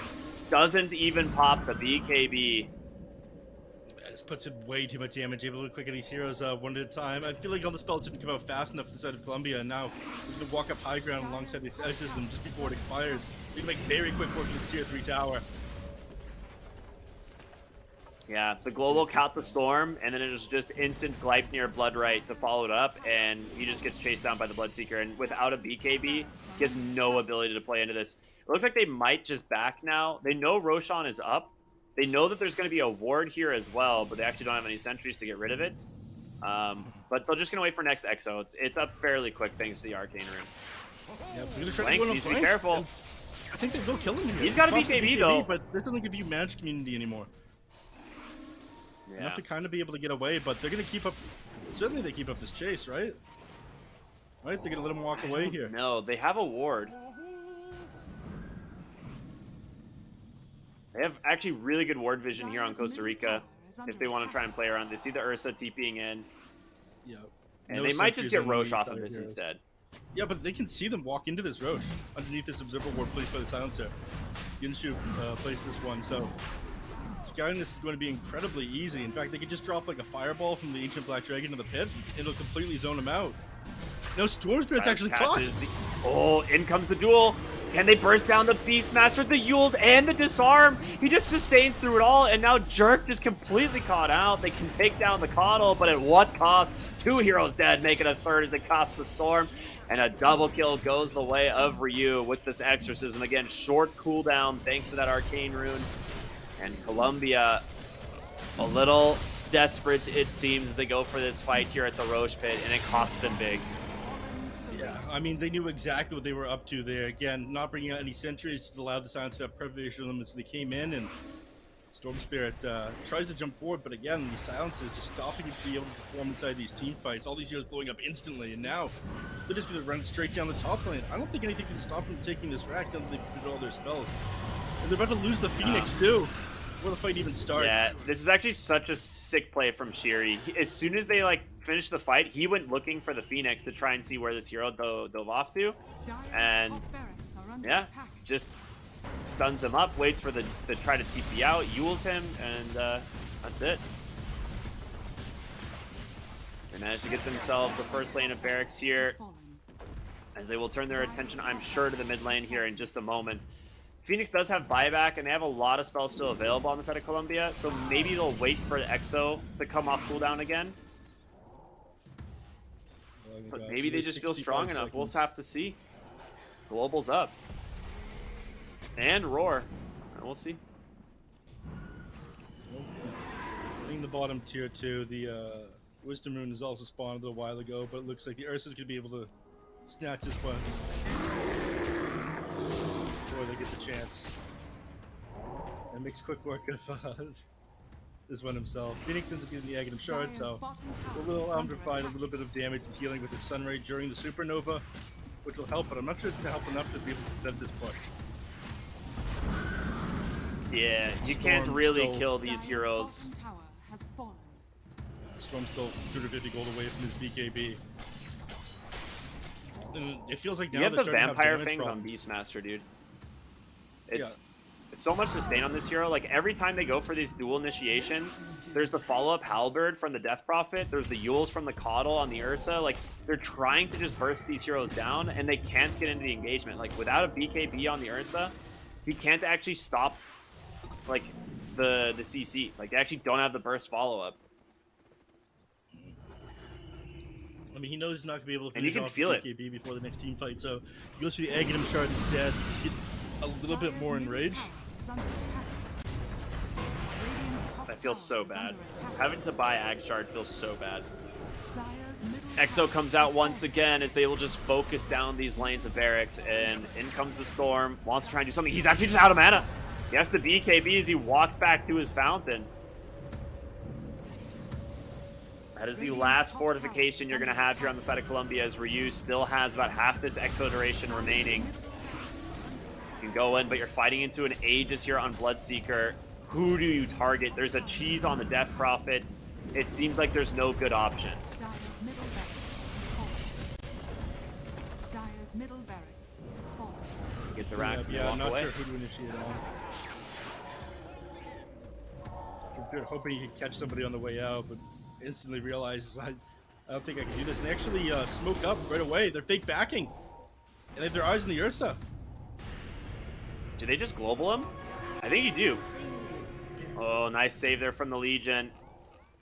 They can get in range. He is super dead, but he gets... Oh, wait, he blinked back in! Into the Yules! Oh, no, and the global comes out. There's no one to save him now. In comes the dive. Nice egg. Thanks to the Lotus Orb, the Roar will catch the Legion, but can they finish off the egg in time? A nice stun. The Vortex to fall. The duel comes out. They've got the Bloodseeker. A stolen Roar as well, thrown back in his face, but the Aegis is too much, and that is it. The GG, well played, exclamation point, good sportsmanship coming out from Colombia as Costa Rica will take the series 2-0. A long game one where Costa Rica managed to turn it. Game two, a lot more clean, just continuing to run at them. They played this game incredibly fast, but Costa Rica coming out the stronger team here today. And again, they looked damn good here, just continuing to punish every little mistake that Colombia seemed to make. I've been incredibly It was just impressed. really I'm not good. sure teamwork, I would say. It's amazing teamwork. Yeah. Yeah, I think that's what it is. It feels like the teamwork from these heroes was just a little bit more on point. Their mid laner, Ryu, just deathless again, 6-0 and 14. Absolute amazing series from him overall. But you give Shiri his Keeper of the Light once again. It seems Blanco is incredibly comfortable on this Bloodseeker, gets it 2 games in a row, has an absolute amazing time with it. And Gwinsu, super easy to execute, high impacts 5 positions, right? Lich in game and 1, being able to throw out the Frost Shield, the Ice Spire, you know, just stuff like that just contributes a lot to fights. This game, give him the Silencer. Global silence from, you know, anywhere on the map, the amount of value that he got out of this in this game, the follow-up silence from the Death Prophet as well as the Bloodseeker, it just made Storm Spirit's game like impossible. And yeah, you had the Legion Commander at one point getting some decent saves off with that press the attack, and the Lotus that comes out later from the Phoenix, but there's just too much overwhelming team fight from Costa Rica at that point, it felt like. And it didn't feel like they could put enough damage into them with all the healing that was coming out between, like, again, Keeper of the Light, the barrier from this Beastmaster, the Bloodseeker constantly healing up, the Spirit Siphons coming out on the Death Prophet. It was all like just too much to deal with. That's 2 games in a row now that they've shut down Colombia's mid laner. Like, he had a reasonable start, I would say, in game number 1, but game number 2, again, just picking that Storm Spirit early on allowed them to pick the Death Prophet to counter it out, moved him to the jungle. He just struggled to really come online in either of these games. And I'd say they did an amazing game twice in a row on Costa Rica, shutting down the mid laner, and that was a really big difference. It absolutely, yeah. It was. I will say, the Atos pickup early from Death Prophet was super sick, and then of course the follow-up roots that come out from Bloodseeker were also amazing. So we're gonna jump in, take a look at some replays here just from this game, and honestly, I think a lot of this is this like the lane pressure that you get out from this Beastmaster Coddle. It paid off dividends last game, right, for Colombia. Their lane was just so good and had such a good start. They ended up losing that game, but I don't think that was necessarily the problem. But this game, they don't really slow down on the side of Costa Rica. Yeah. And Storm Spirit had a rough game. This is where he kind of made a little bit of a comeback, but there's just so many plays that he tried to make again. Beautiful Roar escaping there on the Beastmaster. And this just completely drains the Storm Spirit's mana, forced him to go back to base. This was one moment of brilliance on the side of Colombia, where they established amazing vision, started to dive these heroes, but eventually they just had it turned on them. stuck Yeah, around. Bloodseeker comes bit back, longer, has the actually. rupture. Yep. At this Dude, point, this is I where feel it feels so these bad. maps are just too tanky to be able to bring down. Yep. It just felt like it had way too you much. shut the hero global heal. follow-up. But yeah, those drums on top of like everything else, you're just way too tanky. By the time they managed to actually bring him down, like everyone's just melting at this point. Ursa getting kited. BKBs would have really helped them, but I think by the time they realized just how bad these team fights were, like Storm Spirit had before the BKB queued up, was working on Aghanim Scepter. It was kind of too late once they realized the Sanj Kaya wasn't really going to be enough. Yeah, absolutely. Kill after kill. I And that mean, was every just, single all thanks fight. to the ward from Sansa in that one. Yeah, that's exactly what I was gonna say. Yeah, every single fight is like they go for this blink duel. It's an immediate global follow-up, and then your Rubik can't contribute, your Legion can't contribute. You got the egg off here, and you know, like Storm Spirit's able to go in with a nice vortex, but you're playing into, of course, a second life on the Bloodseeker. You still can't even get close to killing this Beastmaster. And like you said, just so much sustain and healing, right? Keeper of the Light constantly dropping these Illuminates. Spirit Siphons always topping off this Death Prophet. And yeah, it's just sick gameplay all around from Costa Rica. I like what they've done, man. They played super well.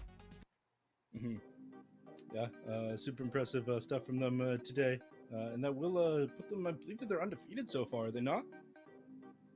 Yeah, that takes them to 2-0. So they should be the team qualifying from Group B, as I believe Ecuador is the team qualifying from Group A. So we should have the grand finals, which would be Ecuador versus Costa Rica, if I'm not mistaken. We'll have to double check with everything else that's been going on. I know we're still kind of playing out the schedule, so we'll get some confirmation in a little bit. Yeah, but yeah, as of now, I believe it will be Costa Rica and Ecuador going into the grand finals. And Ecuador is a really good team. So Costa Rica, they look really good in this one. They going up against like a pretty evenly matched team of Colombia in terms of rankings. Let's see how they do against Ecuador, though, because I know from yesterday that team looks pretty damn strong. They're a powerhouse. Yeah.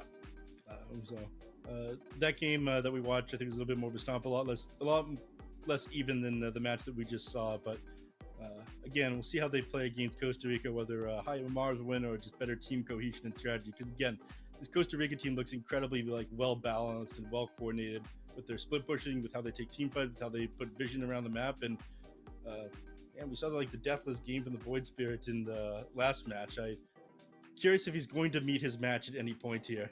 And this is after he lost the mid lane too in game number 1.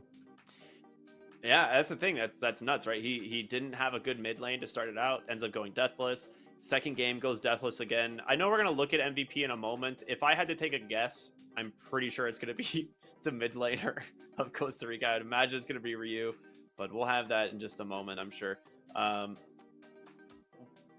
Yeah. Oh, we do have it.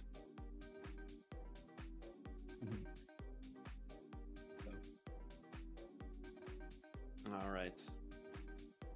So it looks like we do have our schedule laid out for tomorrow, which should be pretty good. So tomorrow, our first series will be Argentina versus Brazil, which is a best of 1. And then I believe after that will be, was it Argentina versus Chile? We're getting, Brazil, Peru. Oh my gosh. Peru. Okay, so tomorrow's going to be sick. Brazil, Peru is the matchup. Yep. Yeah. Argentina, Brazil, followed by Brazil, Peru, and Brazil, Peru is pretty much the matchup, right? This is the two powerhouse teams. It's basically Hokori versus Infamous, minus like one player from each. These teams are very, very, very good. Neff, how excited are you for that series? Yeah, and it'll be starting 2 hours earlier than the series today. And of course, off stream is going to be Chile versus Peru and Argentina versus Chile, which is both going to be best of 1. So if anyone who really wants to see those, you can watch those on Dota TV, but we're just going to be covering the Argentina-Brazil and Brazil-Peru matches on this official stream. Yeah, it's going to be super fun. Super excited for those games. But yeah, I would say, like, for the most part, like, it's going to be really hard for any team going up against either the Brazil or Peru teams, right? Like, these are seasoned veterans. They've been playing professionally for years at this point.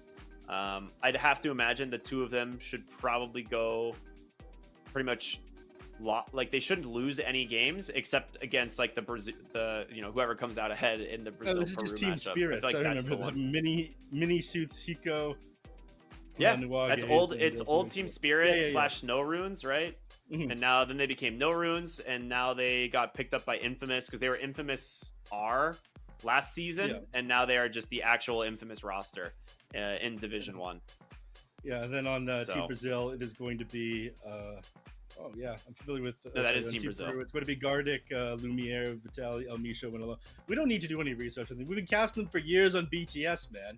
No research necessary. Yeah, these are we already know all about these guys. teams I am very familiar with. That being said, Argentina does have a couple well-known players as well, Hermit as well as Widge. So those are two also seasoned veterans in the SADPC region. So we'll see how well they do. And Argentina versus Brazil is our first series, so should be a fun one. Whether or not they can take down Brazil is it's a heavy task. Heavy task. If anyone So can we'll do it, see it's if they can Widge make God. it happen. Yeah, Widge he's a gamer, man. Hermit's pretty good too. I would say Hermit and the 3, he's been very impressive. He like came out of kind of out of nowhere on the quali, and then now is playing for, if I'm not mistaken, Lava, and he has looked pretty good for the last like year, I would say. I think he's a solid player. Yeah. But looks like we're still looking on the MVP. We do have it. No, Okay, so we MVP's do have the already MVP. been decided, Ricky. It was decided before the game was even played. Yeah. All right. Let's see what we got here. It better be Ryu. It is Ryu. Okay, yeah. Look, dude, 19-0 total kills and deaths for those series. Yeah, he That's kind of all owned right. it. I don't know, man. Yeah, he played okay, I would say. But impressive stuff coming out from him. I am not surprised they had to hand him MVP. But Yeah. Yeah, this is super good. Absolutely incredible performance from him. And when's I the am last very time you've excited had to see this how kind of he's going to performance, do. Ricky? What was it? when was the last time you've had this kind of performance? Out of curiosity. Dude, every day. Are you kidding me? This is like regular yeah. Dota for me. Yeah. Like, are you kidding? I get 30 KDAs without, having to play in a whole series, That's just a regular game of Dota for me. Of course. Yeah. Yeah. But I'd say game number 1 definitely kept the minute, not taking a single death despite being pretty far down in mid lane as far as net worth goes. But yeah, 630 GPM between the two games. What's your GPM, Ricky, on average? On average, let me see. My battle stats could probably tell me that. I think I have that available. Well, it's not going to give me... I don't know how to see the matches, but I would say, pretty good. Not bad. I've been winning a lot, man. I've been winning a lot of Dota. You know Ryu. If I could get him to carry me instead of you, that's who I'd be going with. But he's got more important things to do. Obviously, man's moving forward with IESF. Doesn't have time to deal with scrubs like me. He's Yeah. Should be good stuff. Oh, looks like we do have some updates. It looks like Trinidad did end up beating Guatemala 2-0, which I think we both kind of expected that to be the case, right? When we were looking at these teams, Trinidad was pretty solidly ranked. Guatemala was the team yesterday we watched that did not have a fun time against Ecuador, I would say. Yeah. Really did struggle when I was doing a lot more of my research before this game. I was looking at Trinidad, and again, some pretty high-ranked Immortals, actually a little bit lower-ranked Immortals than we saw on Team Ecuador, but still quite a bit more MMR than they had on Team Guatemala. So not that surprising that they move forward in that one. Yeah, but I believe that's going to bring tonight to the close. To be honest, I think we've already done it. It's been a fun series. But again, big congratulations to Costa Rica as they'll be moving into the grand finals, where they'll be playing up against Ecuador for that spot in the North Cone, and we'll be moving on to South Cone tomorrow. So you definitely make sure to tune into that. It's going to be some really sick games. But it's been a lot of fun, man. I really just want to say shout out to IESF for putting this all together. And Neff, any final thoughts, final words before we wrap it up? Congratulations to Costa Rica for continuing to make it through in this one. Looking forward to what they bring moving forward. All right. Well, everyone, thank you all so much for watching. My name is Cryptic. Been here with Neff. It's been a blast. We'll see you all tomorrow. Have a wonderful night.